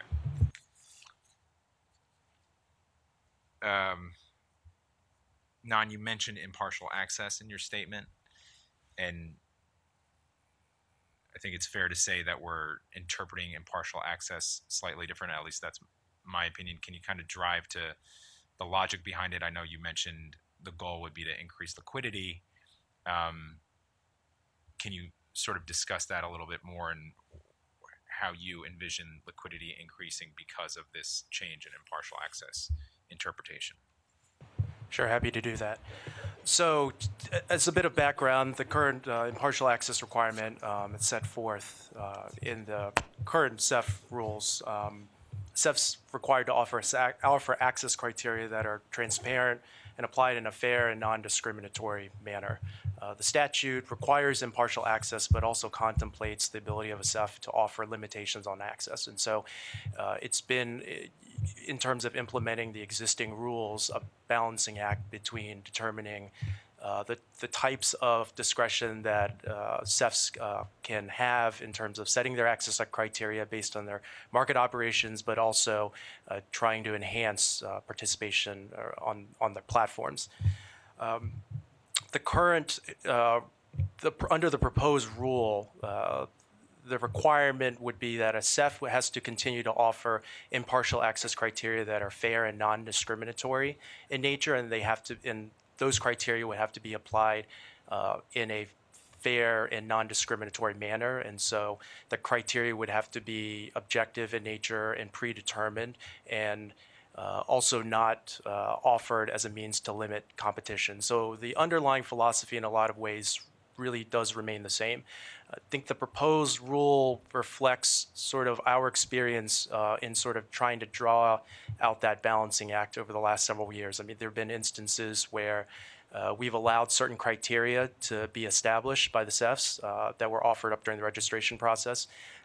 Those criteria and the reasons articulated to us were largely based on the desire to facilitate markets and participation for certain types of products or through certain types of functionalities. But at the same time, there have also been other instances where those reasons have been offered to us, but yet, we have looked at those types of arrangements or proposed access criteria as discriminatory and therefore inconsistent with impartial access. So the approach in this proposed rule really is to clarify that rather than trying to establish an all-to-all market or use that as a consideration in evaluating a CEF's access criteria, it's really meant to allow the CEFs to provide it, to give us an opportunity to evaluate the types of business considerations and market objectives that the CEFs have in terms of running their operations and facilitating trading in certain segments of the market. And so by allowing the CEFs to do that, we would anticipate that that would allow them to build liquidity in the types of products that they want to offer. Thanks. And just a quick follow-up, as a measure of how what role the commission would play vis-a-vis the CEFs establishing new criteria. Would that change? Would that be new? I mean, you mentioned that at its core, we're still going to aim for those. Initially, we would still aim for those core sort of fundamental goals of, creating and establishing fairness, and as long as it's applied equally and non-discriminatorily. But what role would the CFTC play? What role would the agency play, or DMO in that matter, with respect to new criteria that is established by CEFs? So under the existing rules, when a CEF devises new access criteria, those are filed to the commission under our rule filing process under Part 40 of our regulations. And this, the proposed rulemaking would not change that approach. So we would still have the opportunity to evaluate those criteria to ensure that they met the standards articulated here in this rule. Thanks. And lastly, the name give up request for comment puts this issue on a different track than the NPRM. Depending on what we find out throughout the comment period, is there an expectation or a plan at all that we would essentially create a supplemental proposal to the CEF rule itself if we found out certain information from the request for comment? Yeah, so we would, based on the comments received, evaluate that, and then we could offer a proposal to the commission to potentially finalize at the same time as a CEF final rule. All right. Thanks again to the entire team. Thank you, Mr. Chairman. Commissioner Stump, questions for the panel? Thank you. Thank you all for your tremendous work on this, and congratulations to the chairman for getting it this far. I know this is something that you've been wanting to do for a while, so I'm happy that you have 5 of us here now to help you. I have a few questions, mostly surrounding how this would work operationally, given that the market has developed somewhat since the rule was originally put into place. I believe I heard you mention that CEF trading specialists would not need to register with the CFTC. Is that correct? That's correct. Okay. So I expect that many of the would-be CEF trading specialists are current IBs registered with the NFA. Would these individuals be allowed to continue operating as an IB outside of the CEF, as well as a CEF trading specialist? And if so, who would conduct oversight over these individuals? The CEF itself, the NFA, the CFTC? Is that something that was contemplated? Commissioner Stump, it was contemplated, this question of registration, the status they have, and I'd like to emphasize that the CEF trading specialist definition set forth in the rule is meant to identify those types of CEF employees, because based on our broadened approach to the registration requirement, these are what these brokers who are currently associated persons of IBs would become. They'd become CEF trading specialists. It's meant as a way to designate them to be compliant or be subject to the proficiency, examination, ethics requirements that are set forth in the rule. With respect to your question as to whether they could maintain and operate outside the CEF as an IB while also serving as a CEF trading specialist, the proposed rule would not preclude that. To the extent that they are facilitating trading on the CEF and therefore meet the definition of a CEF trading specialist, they would be subject to the CEF's oversight, and the CEF would oversee them and implement those requirements, such as the ethics and proficiency requirements in their role as SRO. To the extent that they maintain their IB registration, they can do so, but with respect to swaps, they would be CEF trading specialists. Thank you. Related, I have one more question kind of in this realm. Currently, there are a number of non-U.S. domiciled brokers routing arranged transactions to CEFs for execution, and they are registered with NFA. How will these brokers access the CEF on behalf of their market participants without being CEF trading specialists? As discussed in this proposal, non-U.S. swaps broking entities will have that are arranging transactions for U.S. persons will have a 2-year delay, and that delay is in part to allow them to continue to operate as they are today, while the Commission evaluates important questions around the application of its jurisdiction to foreign trading entities, as well as continuing to seek to achieve comparability determinations with other countries. So they'll be able to operate, at least in the near term, as they are today, which is they'll be able to arrange transactions in this foreign IB and then route them for execution at a U.S. CEF. However, as Nan mentioned, if they are truly doing just taking one side of an order and routing it to a CEF, doing a true intermediary function, our proposal would not affect that or change their operation in that manner. A little bit different. I'd like to learn more and better understand the requirements surrounding the pre-trade communications that occur on the CEF for swaps that are subject to the trade execution requirements. How would this work in practice, considering that third-party functionality utilized today, such as chat technology offerings, are not owned or associated with the CEF directly? Do you envision these types of conversation occurring on CEF? And how would this be done operationally and technologically? That's a good question, Commissioner Stump. And as you know from the proposed rulemaking, we do ask a battery of questions about the capabilities of the CEF to accommodate these pre-execution communications and the types of requirements or steps that market participants would have to take to continue these types of communications and trading on the CEF. So we do ask, as I said, pointed questions about what might be involved in this process. But in terms of what we would anticipate the CEFs doing based on the requirement that these communications have to happen on a CEF trading system or platform, we'd anticipate they would possibly build out chat functionalities. It's our understanding, although our visibility is limited because these communications are currently happening away outside the CEF regulatory framework, it's our understanding they use electronic chat functionalities. In some instances, they use telephones to different voice methods. And so we hope that, through the public comment, we'll get some input on, based on how they facilitate these communications now, how they would be transitioned onto the CEF. Thank you. Commissioner Berkovitz. Thank you. Thank you, Mr. Chairman. I've got a number of questions on the CEF proposal, but before I get into the CEF proposal, I want to follow up on the discussion that you had with Commissioner Benham in response to his questions on the name give-up. And if I heard the answer to Commissioner Benham's questions, you said that you could actually go to a final rule on name give-up at the same time we go to a final rule on the CEF proposal.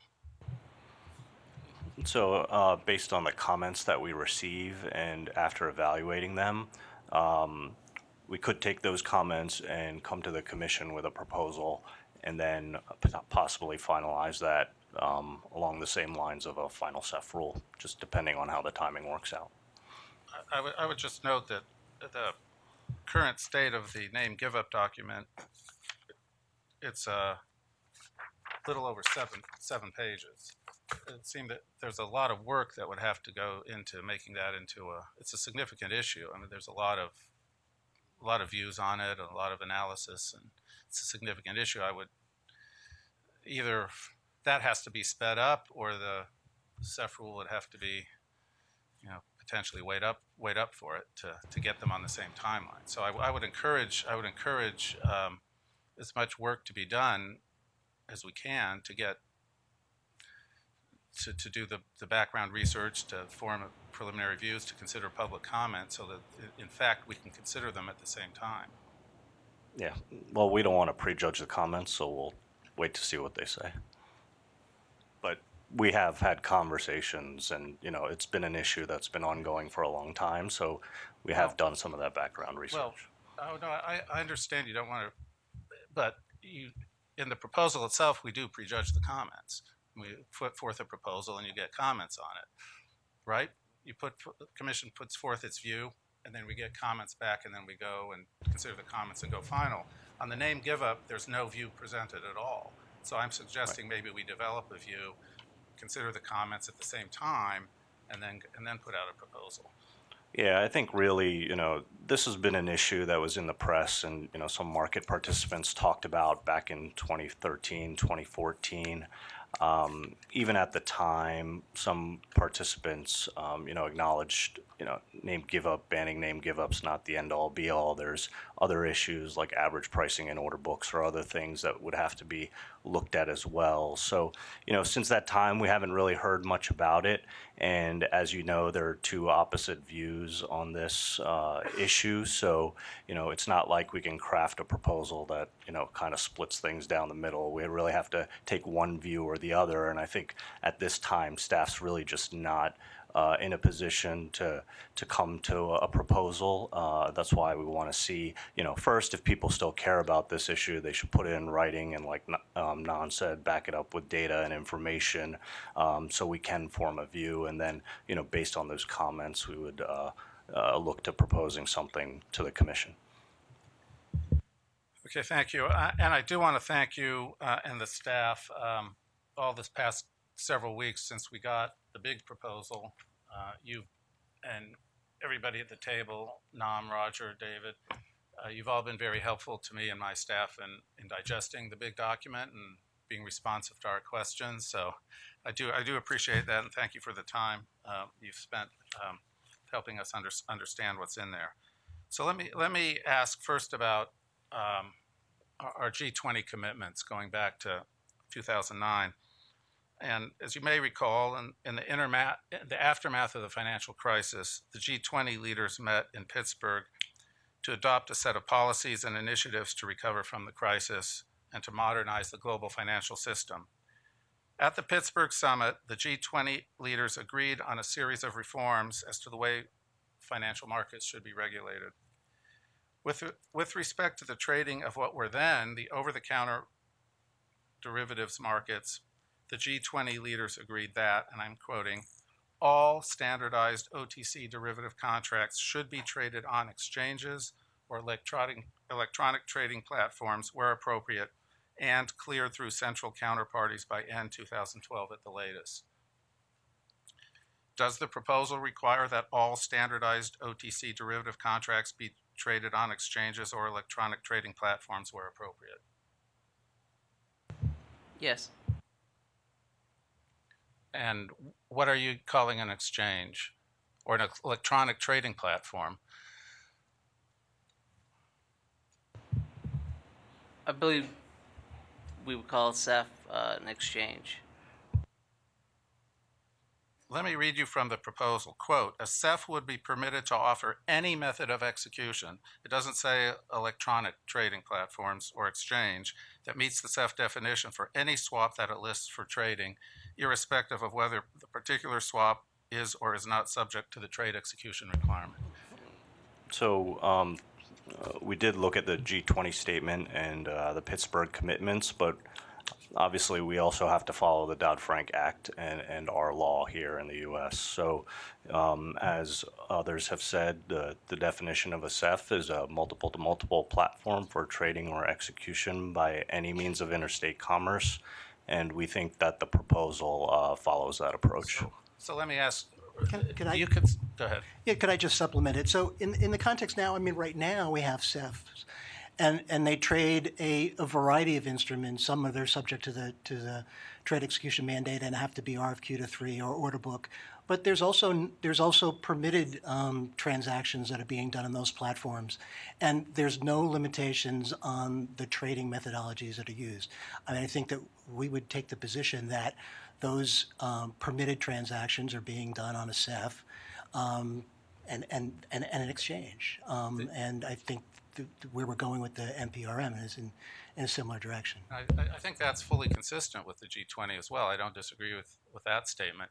I think the G20 statement goes to standardized instruments, that there's a certain class of standardized instruments that should be traded on exchanges or electronic trading platforms. Yeah, and I think you can make the argument that the proposal is doing exactly that by bringing more cleared products onto CEFs. But so you're defining but a CEF doesn't have to be electronic. The proposal is very clear about that. It can be voice, correct? Right, but the current framework is also, nothing says that the current framework has to be electronic. CEFs could offer voice order books or voice RFQ as well. But G20 said exchanges or electronic. Are you calling a CEF as you've defined it, an exchange? Do you think that's an exchange? A CEF is a type of exchange, yes. Okay, so let me take, Roger, multiple RFQ to one. You take serially RFQ to one, where you go to one dealer, and you get a price, and then you go to another dealer, you get a price, and then a third dealer. Define that as an exchange. Yes. Let me give you, that seems not how the word is commonly used, exchange. Exchange, you can think of multiple people going multiple people. Let me give you an example. I can go buy a mattress on Rockville Pike. When I go buy a mattress on Rockville Pike, I go to mattress discounters and Mattress Warehouse and Bloomingdale's and whatever. And I can go serially to different places and buy my mattresses. Nobody would call Rockville Pike a mattress exchange. It's a place where you buy mattresses. It is not an exchange. At least that in my terminology. I mean, like I said, I think, we consider the G20 statement, but we also have to look at the Dodd-Frank Act, and it says a trading system or platform for multiple-to-multiple trading or execution through any means of interstate commerce, and we think that the proposal is consistent with that definition. Let me turn to impartial access. Following up there, I'd like to ask about the proposed rewrite of that. Currently, the Dodd-Frank Act requires that a CEF establish and enforce rules that would, quote, provide market participants with impartial access to the markets.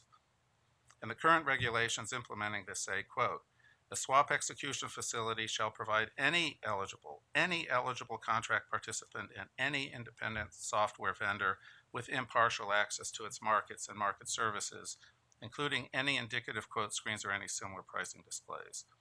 And the criteria governing such access must be, quote, impartial, transparent, and applied in a fair and non-discriminatory manner. As I understand it, the proposal would change this regulation to limit the impartial access requirement essentially to similarly situated market participants, that you could have basically discriminate except unless they're similarly situated. Is that correct? Well, under the existing CEF regulations, particularly as articulated in the preamble to the current final rule, the Commission did specify that impartial access criteria should be applied to similarly situated participants. So the concept of similarly situated participants is not necessarily a new one. What this proposed rule tries to do is to clarify and codify, rather, in the regulations that's how the impartial access criteria should be applied. I would submit if it's current law, you don't need this regulation. The proposal says, quote, it would allow each CEF to determine which market participants are similarly situated in its market and configure appropriate access criteria. This, quote, a CEF could premise these criteria in different ways, such as limiting access upon the type of the market participant or the swap product itself. Correct? So CEFs could say we want a dealer-only market. Well, to the extent that the CEFs are allowed to determine what similarly situated participants are based on the types of markets they want to establish and based on their historical understanding or knowledge or business objectives, they could set forth criteria to create a market or allow access for a certain set of participants. Yes. Like dealers. That could be one particular category, but obviously it would depend on the circumstances based on the type of criteria that they would offer up to. Right. They could do dealers and they could others. The proposal is very clear that it views the current dealer-to-dealer market as a necessary part of the swap market universe, and says dealer-to-dealer markets are appropriate, and the CEFs should be able to create criteria to establish dealer-to-dealer markets. You're correct, Commissioner, but the release also discusses some of the thought behind, or offers some discussion behind the nature of the dealer-to-dealer versus the dealer-to-client market. In particular, it talks about some of the reasons why those markets exist and have continued to exist, frankly, and developed even under the existing rules. So for a CEF that wants to establish a dealer-to-dealer market, they can establish objective criteria to define what a dealer is. They could, yes. So would it have to be a could it be a registered swap dealer? Could that be a criteria for a dealer? It could possibly be. Again, it depends on, you know, the rest. You would have to look holistically at the types of criteria, but those could be one. That could be one particular type of criteria. Yes. Exclude, for example, registered floor traders that who aren't registered swap dealers. A CEF could offer criteria excluding one particular type of participant, but again, you know, based on their requirement that they'd have to file these criteria with us, we would undertake an evaluation and ensure that those designations are fair and non-discriminatory and not intended to be anti-competitive in nature. But non-discriminatory within that class is similarly situated, correct? The non-discrimination applies to similarly situated participants. They can discriminate against participants that aren't similarly situated. The access criteria would apply to similarly situated participants, yes. Okay, one of the things that I emphasized in my comments on the de minimis rule, and I think there were a number of comments on that, was the extent to which the rule was based upon solid data that's been developed since the implementation of the Act. And I think that was a commendable feature of the rule we just voted to approve. I'm somewhat disappointed that that approach, at least from my perspective, wasn't followed to the same extent in this rule. So I'm just puzzled why some of the recent findings, the data on swaps trading has been examined. We have 6 years, just like we have 6 years of SDR data that we use on the de minimis rule. We've got 6 years of data on swap markets, on interest rate swap trading, on index CDS trading. And I'd like to start with, in this regard, a study which I think you're familiar with. It's cited in a number of places in the proposal. And this is a study by our own economists. This is called Swap Trading After Dodd-Frank, Evidence from Index CDS. This is by our own economists, Lynn Riggs, S.N. Owner, Dave Riffin, and Haoxiang Zhu, if I pronounce the name correctly, who's also, I think he's affiliated with the CFTC for purposes of this study, but he's listed on the document, MIT, National Bureau of Economic Research, and CFTC. And so I saw this study and I said, oh, this is fantastic. You know, we've got CFTC economists, our Office of Chief Economists, looking at the data. And when I was here, and many rulemakings like you are, this was something that was continuously brought up. Why don't you get the economists involved? Let's look at the economic data. Just don't base it on lawyers or what you think. Let's look at the economic data. And this is cited, this study is cited in a number of places for certain characteristics and observations about the CDS market, such as, you know, when an order book may or may not be appropriate, how many traders, or how many bids people put, and how many offers. But the one conclusion that's in here, which I couldn't find in the proposal, let me read this because this is a significant conclusion from our own economists that I didn't see in the proposal. Judged from our evidence, oh, by the way, this is a report from January 26, 2018, and it's several versions of this report, so this has been reviewed by the academic community and commented on, and this conclusion here is remained in this document. Judged from our evidence, CEF-traded index CDS market seems to be working well after Dodd-Frank. Dealers' response rates are high. The vast majority of customer orders result in trades, and customers' transaction costs are low. Seems like a pretty significant conclusion from this report. Do you think this is something that we should consider in our rulemaking? The conclusions from our own economists that the market is working well for index CDS? And like you said, the study is cited in the proposal, and we did consider it. And just to be clear, we're not denying that the current framework has gotten us to a position. We're just trying to take it to the next level and include more swaps trading on CEFs and bring more liquidity onto CEFs. And I don't have any quarrel with that. I think it's great to bring more trading and more liquidity onto CEFs.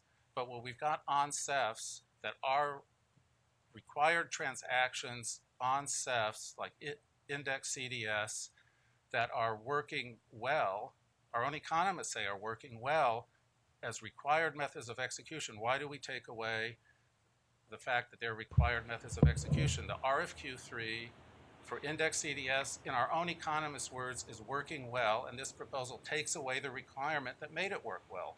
That's my concern. Yeah, and as you know, the current final proposal says that RFQ to 3 was there before the current final CEF rules. So RFQ to 3 was there before, it's there now. We don't expect just because we get rid of the requirement that it's going to go away either. We think, CEFs that have order books or RFQ to 3s will still continue to offer those products, and other methods of execution, which the team discussed before, will also be allowed to be offered. We've heard from many market participants that not much has really changed with CEF trading, and the costs have just increased. So this proposal will allow for that innovation and development. Well, a couple things. One is these studies, the CFTC study as well, the next study I'm going to say, compared post-reform with pre-reform. It's not that it was working well pre-reform. The studies show it was working well post-reform, and the cost savings and the reduced costs are all post-reform. This wasn't a continuously well-working market. The studies specifically state that the Dodd-Frank reforms are working well. That's what they say. Judge, from our evidence, CEF-traded index CDS market seems to be working well after Dodd-Frank. That's what our own economists say. Let me just quantify working well. What does quantify working well mean for highly liquid index CDS? Okay. Overall, quoting from page 43, overall transaction costs are small. The transaction costs of on-the-run CDX, NA, and IG, and iTraxx Europe, these are the most liquid index CDS, have a mean around 0.2 basis points and a standard deviation of 1.4 basis points. So the average transaction cost is statistically and economically close to zero. We've got a system where the costs are statistically and economically close to zero because of the Dodd-Frank reforms. According to our own economists, the Dodd-Frank reforms have led to a system where the transaction costs are statistically close to zero. So I don't understand why we're removing those requirements. That's all.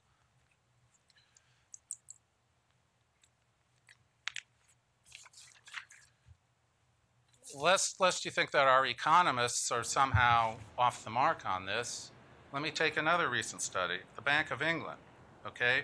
This is a Bank of England study, 2 staffers from the Bank of England and another economist. The authors of this paper investigated how the centralized trading requirement, which is their terminology for required transactions, the requirement that cleared swaps that are made available to trade be traded through either an order book or an RFQ3 method, Bank of England study, affected the interest rate swap market. The authors first noted, quote, historically, global swap trading was decentralized and relatively opaque, but that CEFs introduced pre-trade transparency in a previously dark market and reduced customers' costs of searching for liquidity. Unquote. The study examined data regarding interest rate swaps. CFTC economists look like CDS. This does interest rate swaps, traded on CEFs through the required RFQ3 trading method. The authors concluded, quote, we demonstrate that the introduction of centralized trading resulted in a sharp increase in competition between swap dealers.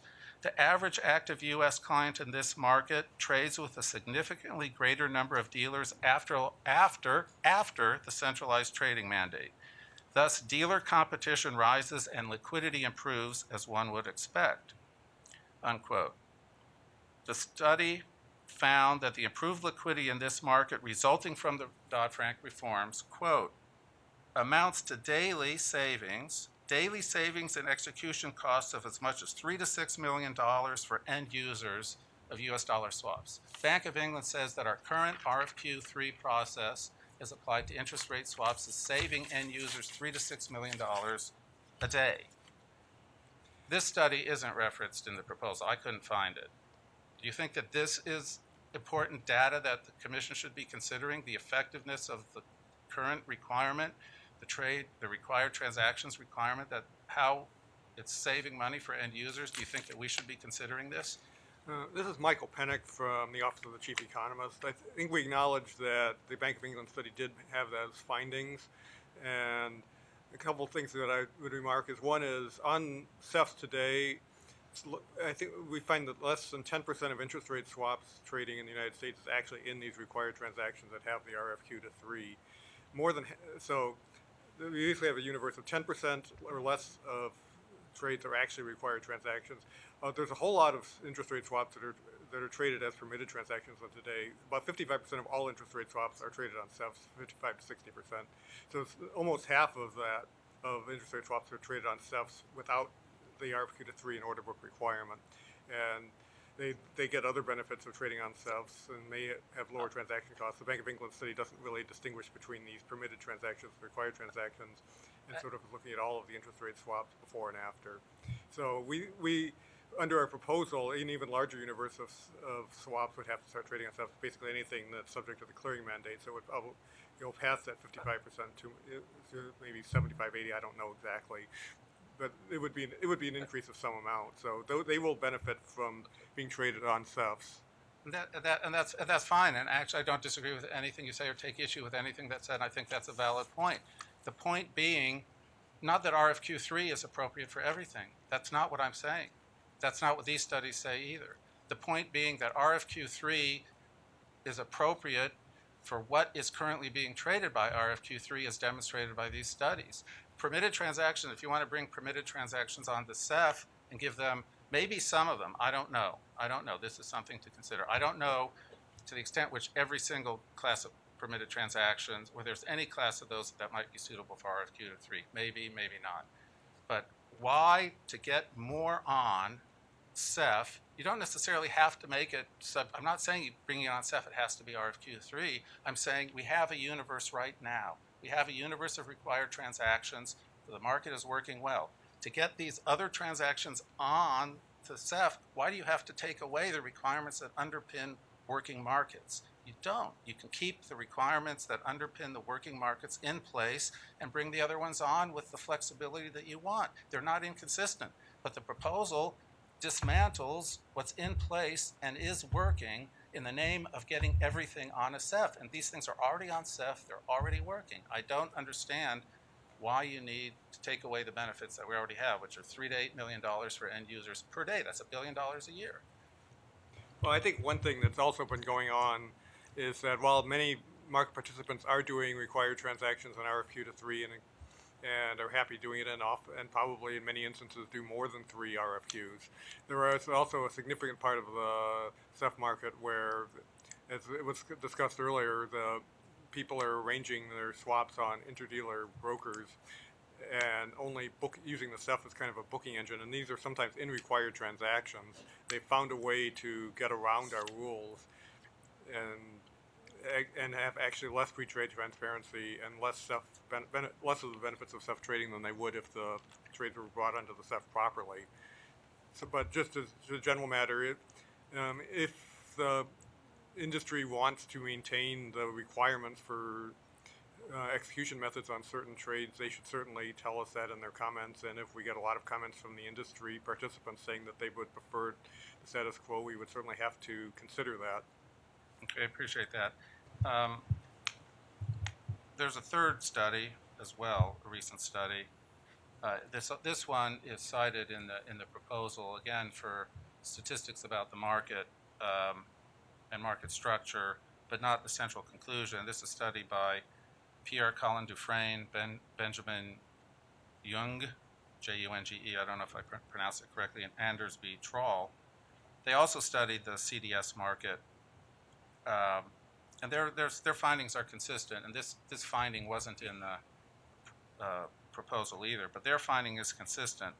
Quote, our results show that the current market structure delivers very low transaction costs. I would submit that this also should be considered, and this finding here should be considered in the proposal if it's not already in there. Commissioner, just wanted to clarify a couple things. With respect to the 3 studies that you have in front of you that you've just cited, the ones in front of you were also in front of us while we were drafting this proposed rulemaking. We considered them in full, not only the original versions, but all of the updated versions since then. First, to address the lack of reference to the Bank of England paper, would just note that during our process, when we were evaluating the content and looking at the fact that the paper was being updated, particularly twice in this calendar year, that there were some underlying concerns and then some questions that we still had about the methodology, the sample size data that the bank used in coming to its conclusions. And also at the same time, there are also a number of questions that it raises and some conclusions that it acknowledges it cannot at this time come to. So just wanted to clarify that we did take it into consideration. We did read it in full, not only those sitting at the table, but also our other economists in the Office of the Chief Economist. But ultimately, I think at the end of the day, to sort of reiterate what Amir and Mike have said with respect to the proposed rule, the benefits that you cited in the paper, I think, are not lost upon us. They weren't lost upon us when we composed this rule. And frankly, we don't think that those benefits are lost upon market participants and CEFs in particular. Really, at the end of the day, what this rule is about is to provide market participants the ability to determine, based on their own objectives and changing market conditions, the types of methodologies that they find the most suitable to achieve what it is they're trying to do in the swaps market. If RFQ to 3 or RFQ to 4 is more suitable for them, then assuming that the CEFs don't take away that functionality, and we don't believe that they would, given how far we've gotten to this point, we'd anticipate participants would be able to use those methods in order to avail themselves of the types of benefits that you cited. In cases where there are high periods of illiquidity or where they're trading additional products that are going to be brought with the broadening of the trade execution requirement, where RFQ to 3 order book isn't suitable or may not make the most sense, this proposed rule allows them to make that decision. So it's not necessarily a rule that attempts to exclude the framework that currently exists. It's simply trying to broaden not only the products, but it's trying to encompass the types of swaps market dynamics that we've frankly seen in implementing the existing rule. Yeah, and here's I'll explain this in my statement a little more, but my concern is I think you need to look at, and I appreciate what you said, but I think you need to look at the removal of the required methods of execution in conjunction with the impartial access, the removal of those restrictions too. And right now, RFQ to 3 works for the transactions that it's required for, because the buyers, the buy side, they have to go to 3 dealers. Dealers have to compete with each other for those prices. That's why RFQ is working. That's why you're seeing this, because somebody has to go out. If you want one of these swaps, you got to go out and ask for 3 contemporaneous prices, not serial prices. It's well established that you don't get nearly the same price if you go one, then the other, then the other. They're not contemporaneously priced. They're search costs. That's throughout the economic literature as well. RFQ 3 is far superior to RFQ 1, then another RFQ 1, then another RFQ 1. The dealers, given the opportunity, would prefer that system, serial RFQs, one by one by one, where you go in dealer markets. And this is the way the equities markets used to work, and the SEC broke that up, and the costs came down. That people were forced to compete with each other. So if you don't force dealers to compete, it's going to increase prices and reduce competition. That's my basic point. I think I want to turn to a similar issue, but did you want to respond, or? No, to the extent, acknowledge what you've said, Commissioner, and obviously we're soliciting public comment on these issues, and whether there would be detrimental effects. Removing the requirement, we anticipate getting feedback on that. Okay, let me turn to the cost-benefit considerations, and I think this is consistent with what you just, with your statement just then, what I was going to read from the cost-benefit considerations. And I'm quoting here. The Commission recognizes that the overall amount of pre-trade price transparency in swap transactions currently subject to the trade execution requirement may decline if the order book and RFQ to 3 requirement under existing regulations are eliminated. it acknowledges that it may decline if existing RFQ3 order book requirement is eliminated. Essentially, it means RFQ3 because people aren't using the order book. The potential reduction in pre-trade transparency could reduce the liquidity of certain swaps trading on CEFs and increase the overall trading costs. The Commission believes that this increased cost may be most severe for smaller customers that trade infrequently and may not be aware of current swaps pricing without pre-trade price transparency. So we acknowledge exactly that statement, that removing this requirement could reduce liquidity and transparency and increase costs, particularly for smaller entities. The cost-benefit considerations acknowledges that. As mitigation, though, let me read what the Commission, the cost-benefit considerations also states. The purpose of the 37.9, which is the order book RFQ3 requirement, that transactions in swaps subject to the trade execution requirement be executed using an order book or an RFQ system, is to ensure that all activity in these swaps benefit from a baseline amount of pre-trade price transparency, that is, knowledge of multiple bids and offers that may be available. While the proposal may result in a reduction of the benefits from the existing system, this cost may be mitigated because every STEF still has the option of offering an order book and continuing to offer market participants the ability to submit RFQs to multiple liquidity providers on the STEF. So the cost-benefit consideration says all the costs of the proposal can be mitigated if they don't follow it and they retain the RFQ. If the RFQ is retained rather than eliminated, as the proposal will permit, that's the way you prevent this loss of transparency. It seems a rather circular statement in the cost-benefit analysis.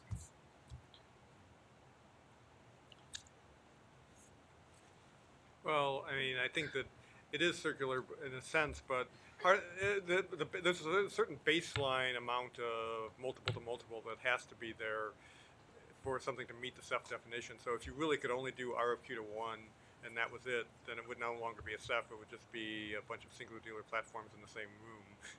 So I think the concept is that that CEFs would allow some multiple to multiple ability, and maybe it is serial RFQs, which is probably, you may be right that it might be a little bit less efficient for the customer than doing all three at once, but it's probably not quite as bad as having to walk up and down Rockville Pike for mattresses. I have one more question, one more area, then I will, I've taken up a lot of time, I realize, but I think these are important points. I have one more question, one other area, and this is on regarding the discretion that the CEF has in setting forth requirements for its operation and its employees. And a lot of these employees under the proposal, these will all be the introducing broker employees who are going to be moved into CEF. And one of the things the proposal requires is a code of conduct for the CEF trading specialists who are going to be essentially brokers. The code of conduct requirement says a CEF shall establish and enforce policies and procedures that require its CEF trading specialists in dealing with market participants and fulfilling their responsibilities to the CEF to satisfy standards of conduct as established by the CEF. That's the proposed regulation.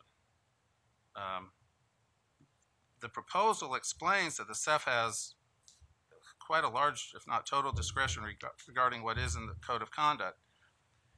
A CEF's code of conduct, I'm quoting from the preamble, may provide, it's permissive that, among other things, a CEF's trading specialist should, 1, act in an honest and ethical manner and observe high standards of professionalism, 2, handle orders with fairness and transparency, 3, not engage in fraudulent, manipulative, or disruptive conduct. The Commission includes these items for CEF consideration, but a CEF may include different or additional standards as well. Shouldn't it be must in here rather than a code of conduct must provide that trading specialists act in an honest and ethical manner, handle orders with fairness, and not engage in fraudulent, manipulative, or disruptive conduct? The proposal says may, but shouldn't that be must? So the proposed rule speaks to the requirements for CEFs, and so in their capacity as the SRO, we would anticipate they, in being consistent with the overall theme of the proposed rulemaking, the CEFs would be allowed tailor and design their code of conduct requirements, among other things, to fit the types of execution methods, the types of discretion that they may use. The requirement is consistent based on our experience with, and it speaks to one particular constituency, the swaps broking entities, the interdealer broker community. In our experience, those brokers do have codes of conduct and rules of behavior that they currently set forth for their brokers. And so this requirement, in a sense, ought to be familiar to them. Again, we're also asking for public comment, given that we're expanding or applying the registration requirement to these entities on a larger scale for the first time. And so we look forward to getting any input on whether these requirements, whether the commission should be more prescriptive about the types of rules that the CEFs ought to impose. Do we really need to ask for public comment on that? Can't we just say your code of conduct should prevent manipulation and fraud? Your code of conduct should require that people act in an honest and ethical manner.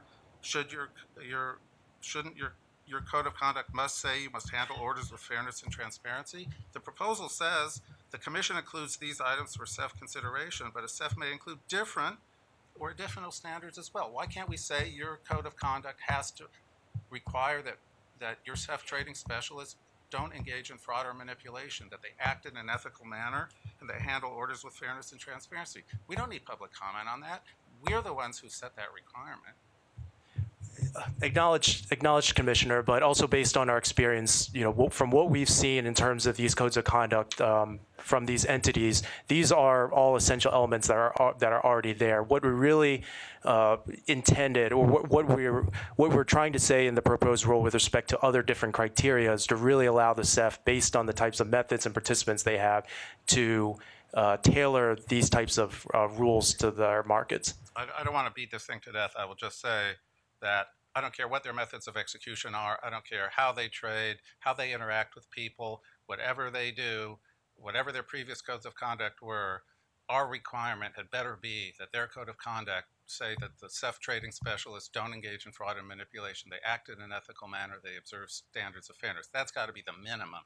And I don't see that that's, if anybody comes with a comment from the public that says, well, they'll probably come back and say we want flexibility, just like the proposal says. But it's not something I see that there's room for flexibility. Anyway, I thank the patience of my fellow commissioners for my questions and indulgence in my line of questioning. Thank you. Thank you, Commissioner Berkovitz. And I have a few questions of my own, but before I do, I want to say I agree with you that the codes of conduct should state that they will not tolerate fraud and manipulation on their platforms.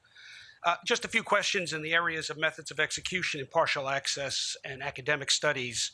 The question I have is the flexible methods of execution in the proposal consistent with Title VII of Dodd-Frank? Yes. Thank you.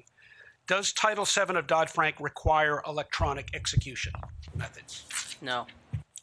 So if Dodd-Frank is inconsistent with the G20's requirement for electronic execution, would you agree that that's for Congress to resolve and not this commission? Yes. Thank you. In terms of impartial access, is it true that Dodd-Frank allows CEFs to establish rules regarding limitations on access? No. Is it true that our requirements allow limitations on access currently? They do. Thank you. Would limitations on access currently allow limitations to registered dealers, and would that be consistent with our rules today? Perhaps. Okay. Depends. Under our proposal, however, before us today, would any such limitations have to be done on a non-discriminatory and transparent fashion? Yes, they'd have to be fair and non-discriminatory. Thank you. In the area of the academic studies, I'm going to actually direct this to Amir, because Amir, you were on my staff at the time that the Bank of England study came out. Do you recall that we contacted the Bank of England together to discuss their study? Yes. Do you recall that we brought to their attention that they had no hard data as to the degree of pre-trade price transparency before the crisis in which to form a baseline for their calculations? Yes. Do you recall that they said they just assumed there was none? Yes. Do you also recall that they admitted to us that they were not even aware that a major CEF, at the same time as they called prices decreasing, had unilaterally reduced fees in CEF trading from several $100 per million per side to $10 a trade? Correct. Is it possible that that could have caused the price reduction? Yes. Thank you. And while price reduction is a good thing, are you aware anywhere in the Dodd-Frank Act that the reduction of costs of swaps trading for Wall Street banks is a goal of Dodd-Frank? That's not a stated goal. Okay, thank you. That's all the questions I have. Now time for commissioners to go to their statements. I'd like to ask Commissioner Quintens if he would give his statement, please. Thank you, Mr. Chairman. I'm going to vote in favor of issuing today's proposed rule and the associated request for comment on reforms to CEFs. I personally believe it's very important that this commission issue regulations that follow the law. The law clearly states swaps can be traded by any means of interstate commerce. This proposal follows that requirement. Mr. Chairman, you've shown great thought leadership and transparency in consistently and fully articulating your vision for swaps trading rules that would create a more cohesive liquid swaps market. Today's proposal represents a significant step forward towards executing that vision. I look forward to hearing from market participants about this very big proposal, one which contains a number of reforms that will dynamically interact with each other, and how those reforms and that dynamic interaction will change or alter CEF trading and liquidity formation. Again, I'd like to thank you, Mr. Chairman, and the staff for your tireless work in this effort. Thank you. Commissioner Benham. As we start to consider the direction and breadth of CEF reform, I think it's very important that we first review how we got where we are today. Prior to the 2008 financial crisis, swaps were largely exempt from regulation and traded exclusively over the counter rather than on a regulated exchange. Opaque over-the-counter swaps market contributed to the financial crisis because both regulators and market participants lacked the visibility necessary to identify and assess swap market exposures and counterparty relationships. In the aftermath of the crisis, Congress enacted the Dodd-Frank Act in 2010. Dodd-Frank largely incorporated the international financial reform initiatives for over-the-counter derivatives laid out at the 2009 G20 Pittsburgh Summit, aimed at improving transparency, mitigating systemic risk, and protecting against market abuse. Title VII of Dodd-Frank amended the Commodity Exchange Act to establish a comprehensive new swaps regulatory framework that includes the registration and oversight of a new registered entity, CEFs. A key goal of Title VII of Dodd-Frank is to bring greater pre-trade and post-trade transparency to the swaps market. The concept of transparency runs throughout Title VII, starting with the title itself, the Wall Street Transparency and Accountability Act of 2010. As part of Dodd-Frank's effort to provide more transparency, in 2013, the Commission adopted the Part 37 rules in order to implement a regulatory framework for CEFs. In so doing, the Commission emphasized that pre-trade transparency lowers costs for investors, consumers, and businesses, lowers the risk of the swaps market to the economy, and enhances market integrity to protect market participants and the public. The CEF framework has in many ways been a success. There are currently 28 registered CEFs. Trading volume on CEF has been steadily growing each year. The Commission's work to promote swaps trading on CEFs has resulted in increased liquidity while adding pre-trade price transparency and competition. This is not to say that the CEF rules were perfect from the start and would not benefit from some targeted improvement. Most CEFs rely upon multiple no-action letters granted by DMO, and while the purpose of this reform of targeted relief was often to smooth the implementation of the CEF framework, codifying or eliminating the need for existing no-action relief would provide market participants with greater legal certainty. The current CEF rules have not brought as much trading onto CEFs as intended or envisioned as well. We can improve upon that, and I am hopeful that this process will bring about a thoughtful, inclusive, well-reasoned debate that limits changes to those issues that will result in policy consistent with congressional intent and the overarching goals of supporting strong, liquid, transparent markets. Getting more specific, while I believe targeted reforms could bring more products onto CEFs, increase transparency, and lower costs for market participants, today's NPRM is far from targeted and in some instances may represent a regulatory overreach. I therefore have a number of very serious concerns with the NPRM's approach and its far-ranging alterations.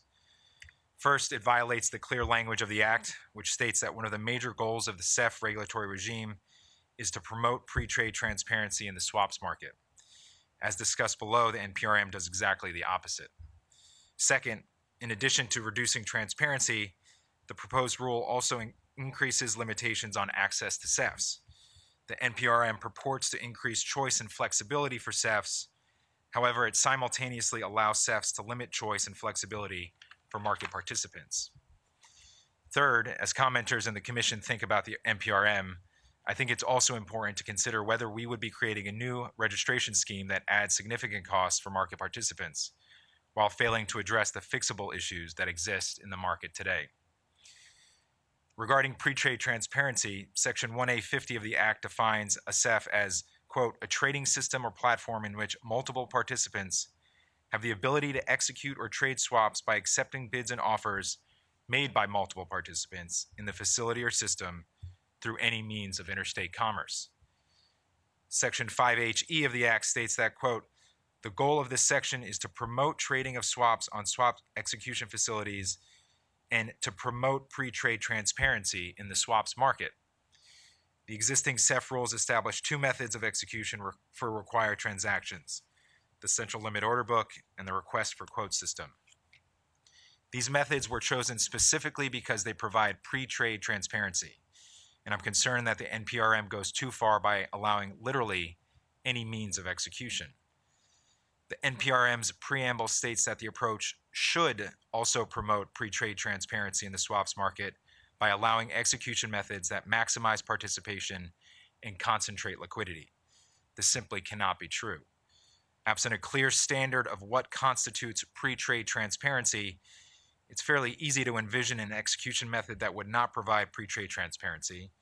One need look no further than the over-the-counter system that preceded the financial crisis. But this is more than a case of what the Commission should or should not do. The statute is clear.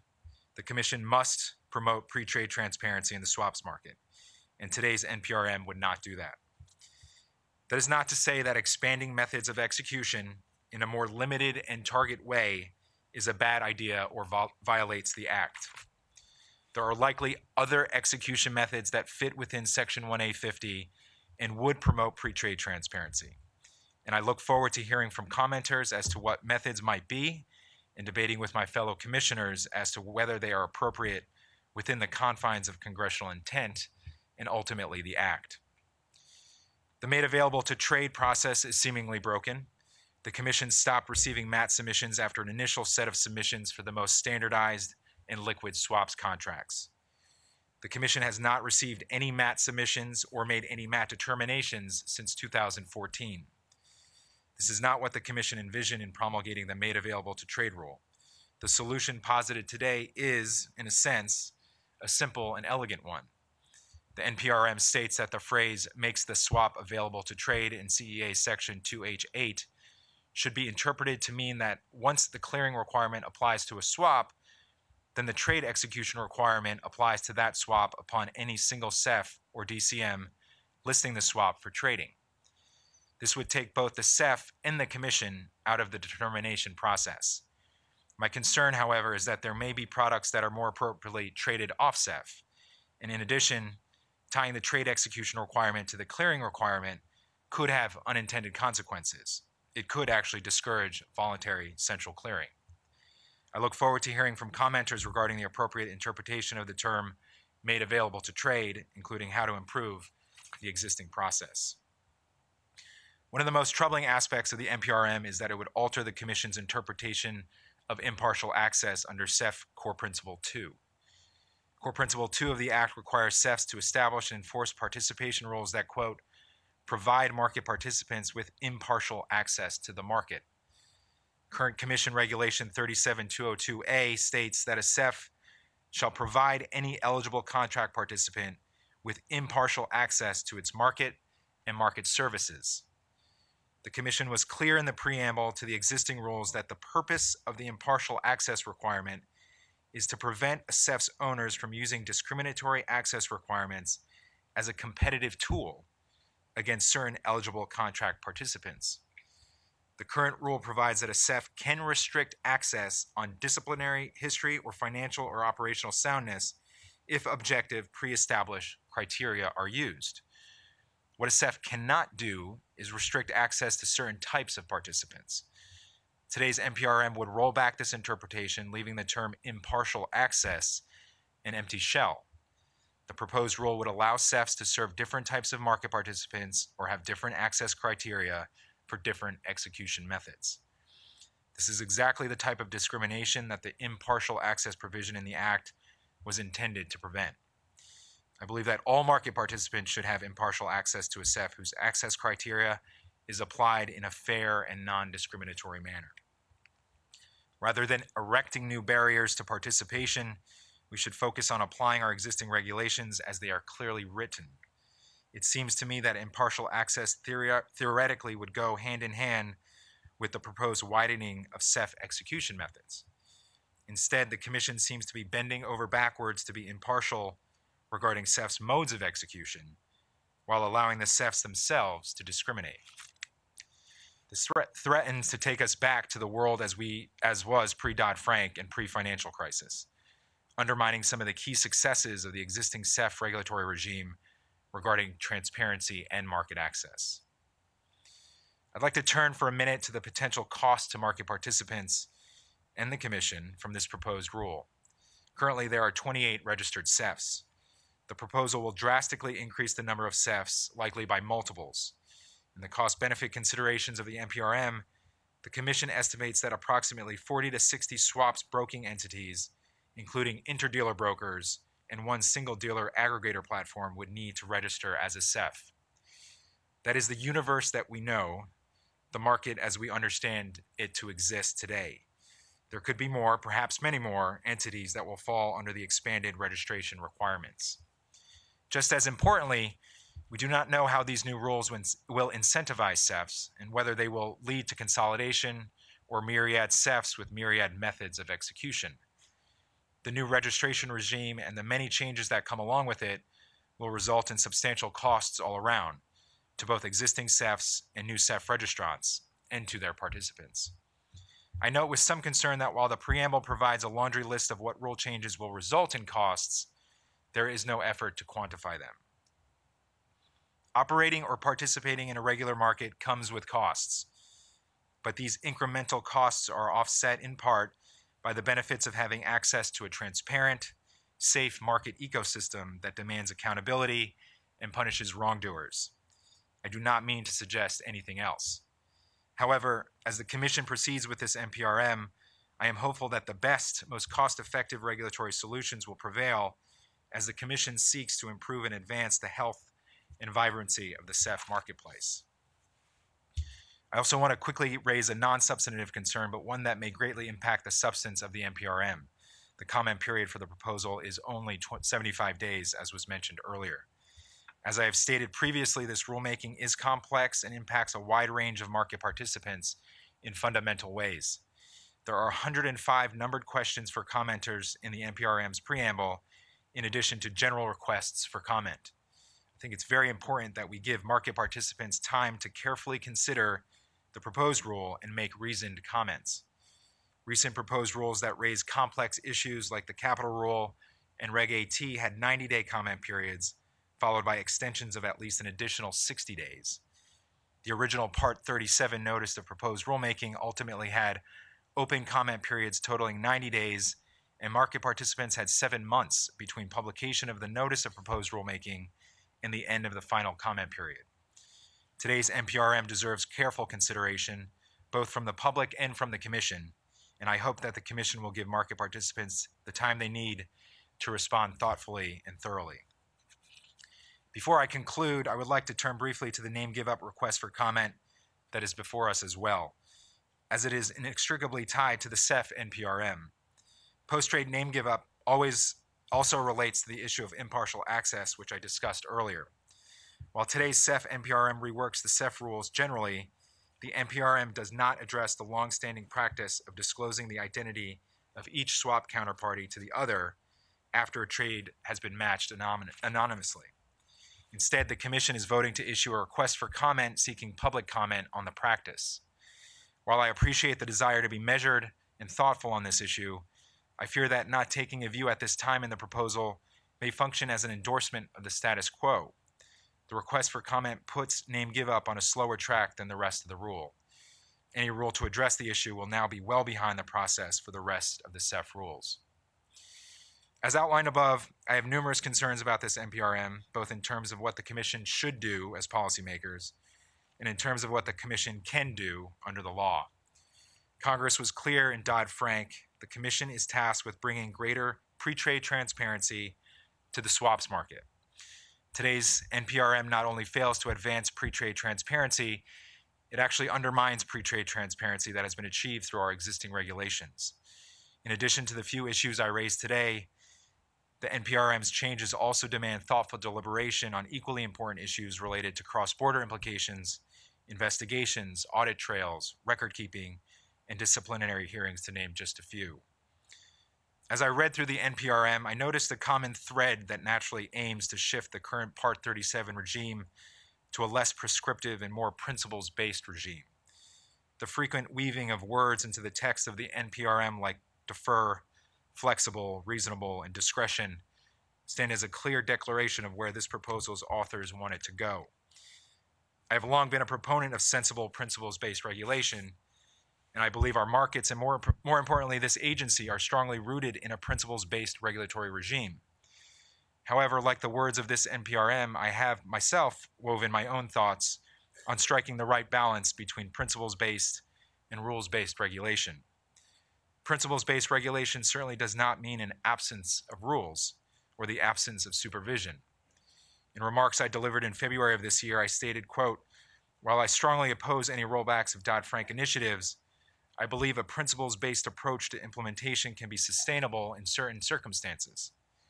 A principles-based approach provides greater flexibility, but more importantly focuses on thoughtful consideration, evaluation, and adoption of policies, procedures, and practices, as opposed to checking the box on a predetermined one-size-fits-all outcome.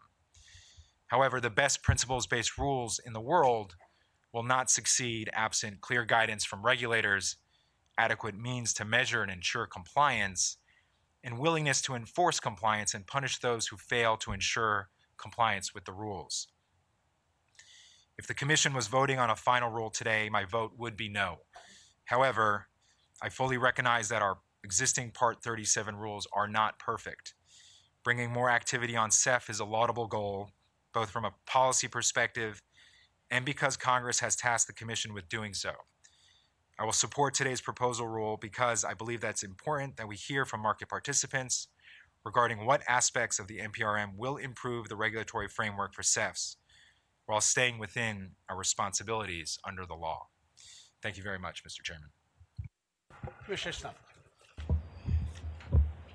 I just wanted to point out, we're building a new market structure in a market that has both a legacy and a mandate to adapt. Just think about that. It's very challenging. They existed before. They need to adapt based upon what the statute requires. It's not going to be easy. So thanks to those of you from DMO who stepped up to the plate to take on this challenge. And I think all of us are willing to take on this challenge too. And that's why I'm voting to put forward the request for comment, or the proposed rule and the request for comment.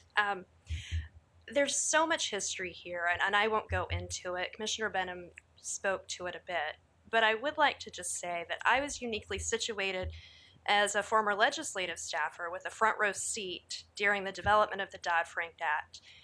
There are a couple of people in the back of the room who shared those seats next to me, so they may have a different view on how things played out. But we were tasked with creating a market structure for swaps that would apply reporting, clearing, and executing OTC transactions in a different way. With consensus around the regulatory benefit of reporting OTC derivatives contracts, my recollection is that the bulk of the debate was devoted to the complicated task of how the clearing mandate would be applied and which types of market participants would need to migrate positions into the cleared environment. But the operational aspects of the execution mandate were left to finalization near the end of the process, and unfortunately received less attention due to the quick push for the legislation to be finalized.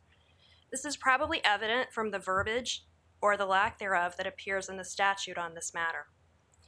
While I was not here at the CFTC when the subsequent swap execution regulations were established, it is not surprising that varying statutory interpretations emerged among commissioners at that time.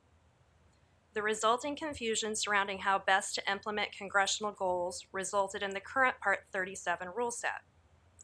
The Commission would likely have been disappointed if it had objectively graded itself after the initial rollout of CEF trading.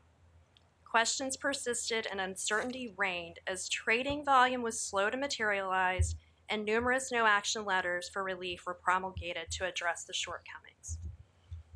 More recently, we've seen a considerable uptick in the CEF activity, and counterparties are voluntarily coming to CEFs to execute swap via permitted transactions for products that are neither cleared nor required to execute on CEFs. Today, we must heed the lessons learned and leverage our knowledge from observing these markets in action, rather than the assumptions and unknowns that constrain previous commissions. To the extent that improvements and refinements can be made to the CEF market structure, I support putting forward a thoughtful proposal for public consideration. And I look forward to learning from those who comment as to whether a change in course is warranted for both the execution mandate application and the operational structure of swap execution facilities. And just briefly on name give up, I'm looking forward to learning more and interacting with all types of the entities impacted by name give up in the coming months. That being said, I'm hopeful that the Commission might be able to opine on a final CEF rule and a final rule on name give up at the same time, informed by today's request for comment. Thank you, Commissioner. Commissioner Berkovitz. Thank you, Mr. Chairman. I respectfully dissent from this notice of proposed rulemaking. This proposal would reduce competition and diminish price transparency in the swaps market. It will increase systemic risks and increase costs for end users. The proposal abandons the commitments the United States made at the G20 summit in Pittsburgh in 2009 to trade standardized swaps on exchanges or electronic trading platforms. It contradicts congressional direction in the Dodd-Frank Act. It would undo progress made in implementing those reforms. The proposal would reduce competition by cementing the oligopoly of the largest bank dealers in the swaps market. It would diminish transparency by removing the requirement that highly liquid swaps be traded through competitive means of trading. By reducing competition and diminishing price transparency, the proposal would increase systemic risks and swap prices for end users. Ultimately, the millions of Americans who indirectly use swaps through their investments in retirement accounts, pension plans, home mortgages, and mutual funds will pay that higher cost. Finally, the proposal would provide CEFs with too much discretion to set their own rules, and in so doing, weaken our oversight and enforcement abilities. The evidence is clear that the Dodd-Frank reforms, including our regulations, have led to more competition, greater liquidity, more electronic trading, better price transparency, and lower prices for swaps that are required to be traded on regulated platforms. Numerous academic studies and reports by market consultants have documented these benefits. The proposal would delete the requirement that swaps that are subject to the trade execution mandate, required transactions, be traded either on an order book or by a request for a quote from at least 3 market participants. This would undermine the congressional directive in the Dodd-Frank Act that, for required transactions, a CEF provide multiple participants with, quote, the ability to execute or trade swaps by accepting bids and offers made by multiple participants in the facility or system, unquote. The proposal also would gut the impartial access requirement in the Dodd-Frank Act. The statute requires CEFs to establish rules that, quote, provide market participants with impartial access to the market, unquote. Authorizing discrimination based on type of entity or type of swap will permit the largest bank dealers to maintain exclusive pools of liquidity for themselves. By denying other firms access to the prices in the interdealer market, bank dealers can prevent others from competing for customers. Throttling competition will result in higher prices for customers. In pursuit of flexibility, the proposal deletes or waters down key trading, access, and compliance requirements for CEFs. The wide latitude that would be granted to CEFs looks very much like the light touch approach to regulation that was discredited by the financial crisis. The Commission should base its decisions on the best available data and information. Unfortunately, the proposal does not consider the available data and market studies that demonstrate the RFQ-3 system is working well. The proposal ignores the following conclusions in recent studies, as we discussed before. The study by the 4 CFTC economists concluded, quote, judged from our evidence, CEF-traded index CDS market seems to be working well after Dodd-Frank. Dealers' response rates are high, the vast majority of customer orders result in trades, and customer transaction costs are low, unquote. With respect to the most liquid index CDS swaps, the CFTC's own economists found that, quote, the average transaction cost is statistically and economically close to zero, unquote. The recent Bank of England paper concluded that the CFTC's trade execution mandate, including the RFQ-3 requirement, has led to a sharp increase in competition between swap dealers and dealer-to-customer transactions for interest rate swaps subject to the trade execution mandate. The study, which was released in January of this year, concluded that this competition has led to, quote, a substantial reduction in execution costs amounting to, quote, daily savings in execution costs of as much as $3 to $6 million for end users for US dollar swaps. Those are daily savings to end users. In another study, 3 economists found that the prices customers obtained in the dealer-to-customer market through the RFQ system often were better than the prices that were available on the interdealer order book. Quote, our results show that the current market structure delivers very low transaction costs, unquote. Today, a small number of large dealers provide the bulk of liquidity to the swaps market. 5 very large banks were party to over 60% of interest rate swap transactions. One of the fundamental purposes of the CEA is to promote, quote, responsible innovation and fair competition, unquote, among market participants. The Commission should strive to remove the existing barriers to broader participation and fair competition in the swaps market. The proposal bolsters existing barriers. The current system is not perfect, but the evidence is clear that the current system has provided major benefits over the unregulated or lightly regulated system that existed prior to the Dodd-Frank reforms.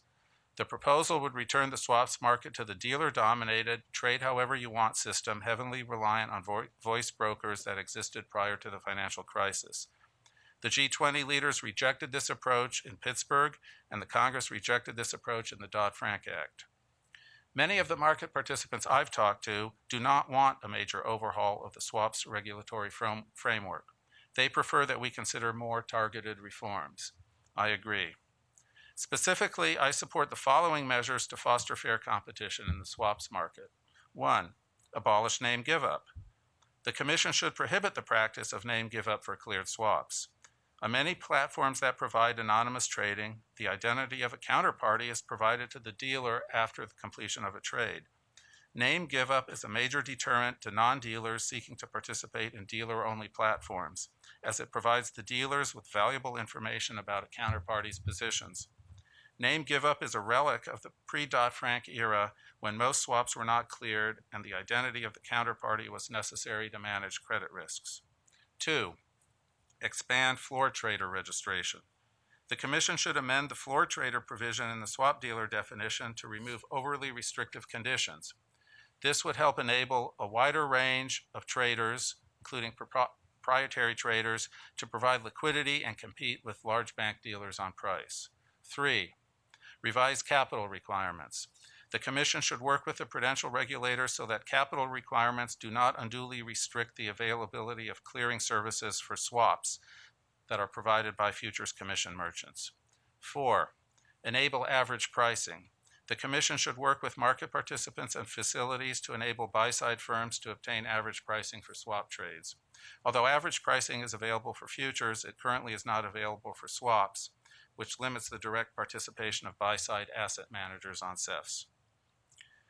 This proposal would fundamentally rewrite the CEF regulatory regime. The changes would create a trading system that is so flexible that all swaps, even the most liquid, could be traded the same way they were traded before the Dodd-Frank reforms were adopted. The proposal would allow the largest dealers to discriminate against competitors and establish exclusive pools of liquidity. Competition would be strangled and transparency dimmed. This is not what Congress intended or permitted when it passed the Dodd-Frank Act. I am open to targeted amendments to our regulations. I have just suggested several of these. I also support the goal of bringing additional swap trading onto CEFs, but not at the expense of the transparency and competition in the market that exists today. Empirical studies have shown that the existing CEF regulations have made great progress in achieving the statutory goals of promoting on-CEF trading and pre-trade price transparency. With respect to what is working, we should live by the adage, if it ain't broke, don't fix it. Mr. Chairman, on a final note, although I have some fundamental disagreements with this proposal, I would like to recognize the work that you and the staff have put into this document. I've been in a few legislative and regulatory scrums in my time here in this city, and I know that effecting change is not easy. Disturbing the status quo doesn't win you a lot of friends. It isn't the easy path. There's no pot of gold at the end of this rainbow, and there may not even be a rainbow on this road. But whether I agree or disagree with this or that proposal or policy, I nonetheless have a great deal of respect for, as Teddy Roosevelt put it, the man who was actually in the arena. Mr. Chairman, by putting out this comprehensive proposal, you have stepped into the arena, and I have a great deal of respect for you for that. I look forward to receiving the comments from the public and continuing to work with you, my fellow commissioners, and the public on these important issues you have placed before us. Thank you. Thank you, Dan. That is most gracious. Thank you very much. Well, I'd like to give my statement, and I'd like to start by referencing an important white paper. No, not one written by a CFTC commissioner. I'm talking about a white paper that was written back in 1970 by a young graduate student in economics at UC Berkeley. That white paper, entitled Preliminary Design for an Electronic Market, was written for the Pacific Commodity Exchange, and it was the world's first written conceptualization of a fully electronic, for-profit futures exchange. The white paper was written by Dr. Richard Sandor, and it's now been republished in a new book that just came out. In it, Dr. Sandor recounts how his idea lay mostly dormant through the 1970s to mid-1980s before being slowly developed in fits and starts, first in Europe in the 1990s and then in the United States in the 2000s. Dr. Sandor's book notes that electronic execution of futures products with continuous liquidity has become almost ubiquitous today, while other exchange-traded asset classes with more episodic liquidity, like options and swaps, continue to trade largely by voice. What I found fascinating in Dr. Sandor's recounting of this 5-decade-long evolution from trading pits to electronic trading of futures was the absence of any grand plan behind the transformation. Instead, it was a series of incremental commercial developments and technological innovations. At all times, the impetus was the demands of market participants and the response of market operators to reduce trading costs and transaction friction. At no time did government step in and say, henceforth all futures trading shall be on electronic exchanges. Instead, market evolution happened because a good idea was coupled with capable technology and mutual commercial interest with enough time to catch on and gain traction. Now, before I joined the Commission, I spent a decade and a half at a leading operator of swaps marketplaces. And we launched many innovative electronic platforms, and some of them are still in use today. And some of those platforms caught right on with our customers, but others did not. Yet we designed all of them to increase efficiency and reduce trading friction. It was just that sometimes our competitors designed them better or cheaper, or they just got the timing right. The point is that the design of trading platforms and the evolution of market structure is best done by platform operators through trial and error, customer demand, commercial response, and technological innovation. By the way, there was electronic trading of swaps before CEF reform. There is today and there will be tomorrow. Regulators, however, will never be close enough to the heartbeat of the markets, the spark of technology, or the cost of development to prescribe the optimal design of trading platforms or business methods. We regulators can never know which trading methods will work best in the full range of market conditions, from low to extreme volatility, which we see month after month. And Congress understood this. That's why Title VII of Dodd-Frank permits swap execution facilities to conduct their activities through, quote, any means of interstate commerce. Dodd-Frank does not say by such means as may be chosen by regulators. Once regulators step in and dictate who serves who and what type of service they can provide, we are picking winners and losers. And we are simply not authorized, nor are we competent to act in this way. If we do, the winners will be invariably those with the most persuasive voices and the most aggressive lobbyists. Congress knew that swaps are not traded by retail participants, but by sophisticated institutional traders. And by the way, Wall Street banks, hedge funds, prop shops, and energy companies have the wherewithal to demand the transaction services they need without regulators holding their hands. And utilities, but seasoned competitors. If there's money to be made, trading efficiencies to be achieved, customers to be served, or costs to be saved, they will find them. If there's a better mousetrap to be built, they will build it. Unfortunately, we didn't listen to Congress. Contrary to provisions of Dodd-Frank Act that permit CEFs to operate by any means of interstate commerce, the current CEF rules constrain swaps trading to two methods of execution, request for quote and order book, as we all know. While swaps not subject to the trade execution mandate can utilize other methods, CEFs must nevertheless provide an order book for such permitted transactions. And all other required transactions have to be executed exclusively, which swaps liquidity is formed and price discovery is conducted. So one effect of this approach has to incentivize the shift of swaps price discovery and liquidity formation away from CEFs to introducing brokers. And CEFs have turned into booking engines for swaps trades formulated elsewhere, often on IBs. Yet IBs are inappropriate vehicles to formulate swaps transactions. The intended purpose of IBs in our regulatory framework is to solicit orders for futures, not swaps. Moving price discovery and liquidity formation away from CEFs to IBs is not what Congress intended. The point was to have the entire process of swaps liquidity formation, price discovery, and trade execution take place on CEFs, not off them. IBs are not subject to conduct and compliance requirements appropriate for swaps trading. Their employees are not required to pass exams for proficiency in serving institutional market participants in over-the-counter swaps markets. In fact, they're tested for proficiency in serving futures customers, when in fact futures customers are prohibited from trading swaps. That makes no sense. Another effect of the current approach is the paucity of platform innovation and new CEFs competing for market share. The stagnation has allowed a few incumbents to consolidate and dominate market share. According to one large swaps trader, the biggest disappointment of CEFs is that nothing has really changed. I'm still trading the same way I was 10 years ago.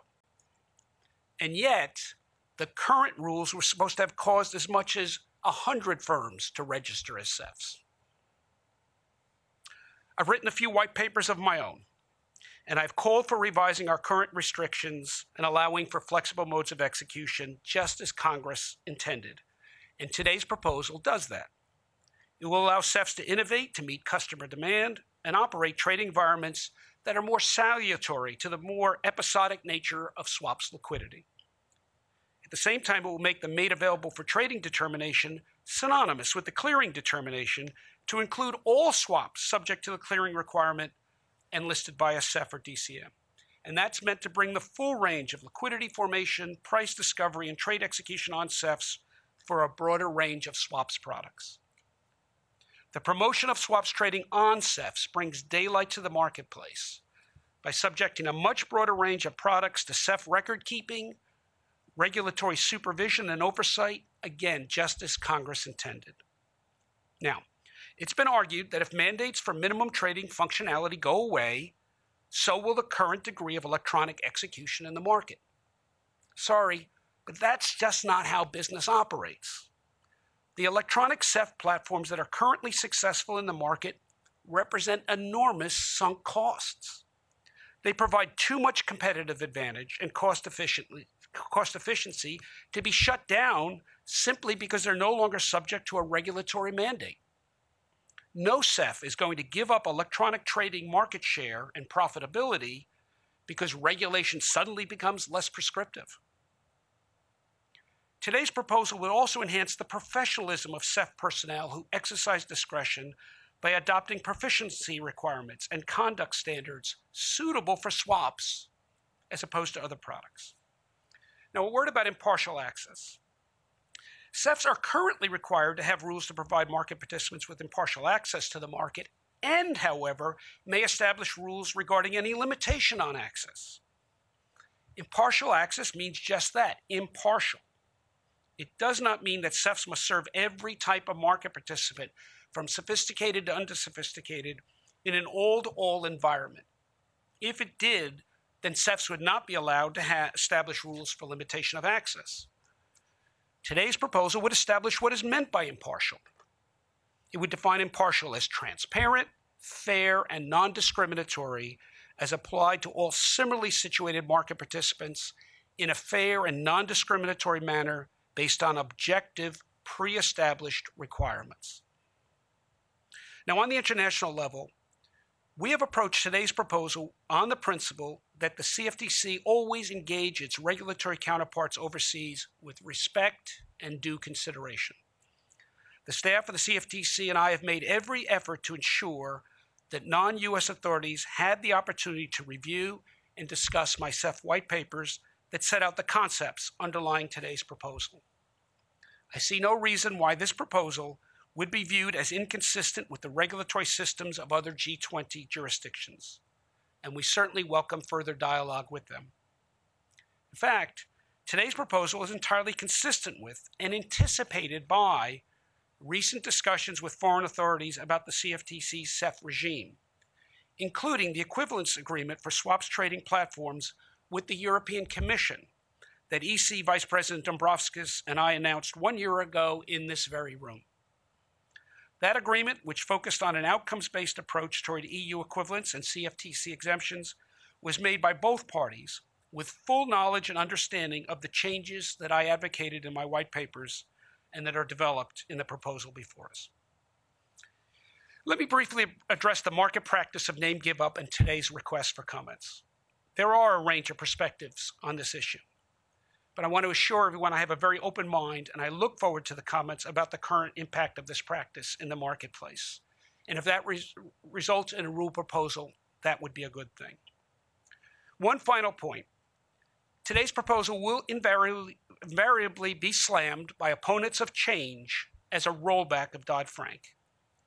Any such characterization would be disingenuous. Those who examine my record know that I've been a consistent supporter of the swaps reforms embodied in Title VII of the Dodd-Frank Act. Heck, of my colleagues here, I may have been the first to publicly state my support for Title VII in July of 2010. And I've not wavered since. Congress got Title VII right. There, I said it again. My support for the Title VII reforms, swaps clearing, swap dealer registration and requirements, trade reporting, and regulated swaps execution, is not based on academic theory, and it's not based on political ideology. It's based on 15 years of commercial experience in the marketplace. Done right, these reforms are good for American markets, and so is today's proposal. It's not a rollback, but a policy improvement, a step forward to enhance market health and vitality that is true to congressional purpose and congressional intent. I trust that market participants and interested parties will fairly consider this proposal with the good faith with which it is presented. And I look forward to a broad and active discussion with the public and with my fellow commissioners. So in closing, I compliment the DMO staff for many hours of hard work, the quality of this written proposal, and their thoughtfulness and engagement throughout. You know, it's satisfying to see how an old white paper with ample time and reflection can become a formal proposal before this esteemed commission. I look forward to the public's comments, a healthy discussion, and a final rule in 2019. Thank you all very much. Okay, do my fellow commissioners have any final comments they'd like to make before we call for a vote? Okay. Mr. Kirkpatrick, could you please state first the one proposal, then the other as a motion, and then we'll take the vote? Yes, thank you, Mr. Chairman. So the particular motion upon which the Commission will now vote is on the approval of the proposed rule on amendments to regulations on swap execution facilities and the trade execution requirement. Commissioner Berkovitz. No. Commissioner Berkovitz votes no. Commissioner Stump. Aye. Commissioner Stump votes aye. Commissioner Benham. Aye. Commissioner Benham votes aye. Commissioner Quintens. Aye. Commissioner Quintens votes aye. Chairman Giancarlo. Aye. Chairman Giancarlo votes aye. So on the motion with respect to the proposed rule on CEF amendments and the trade execution requirement, the ayes have 4 and the noes have 1.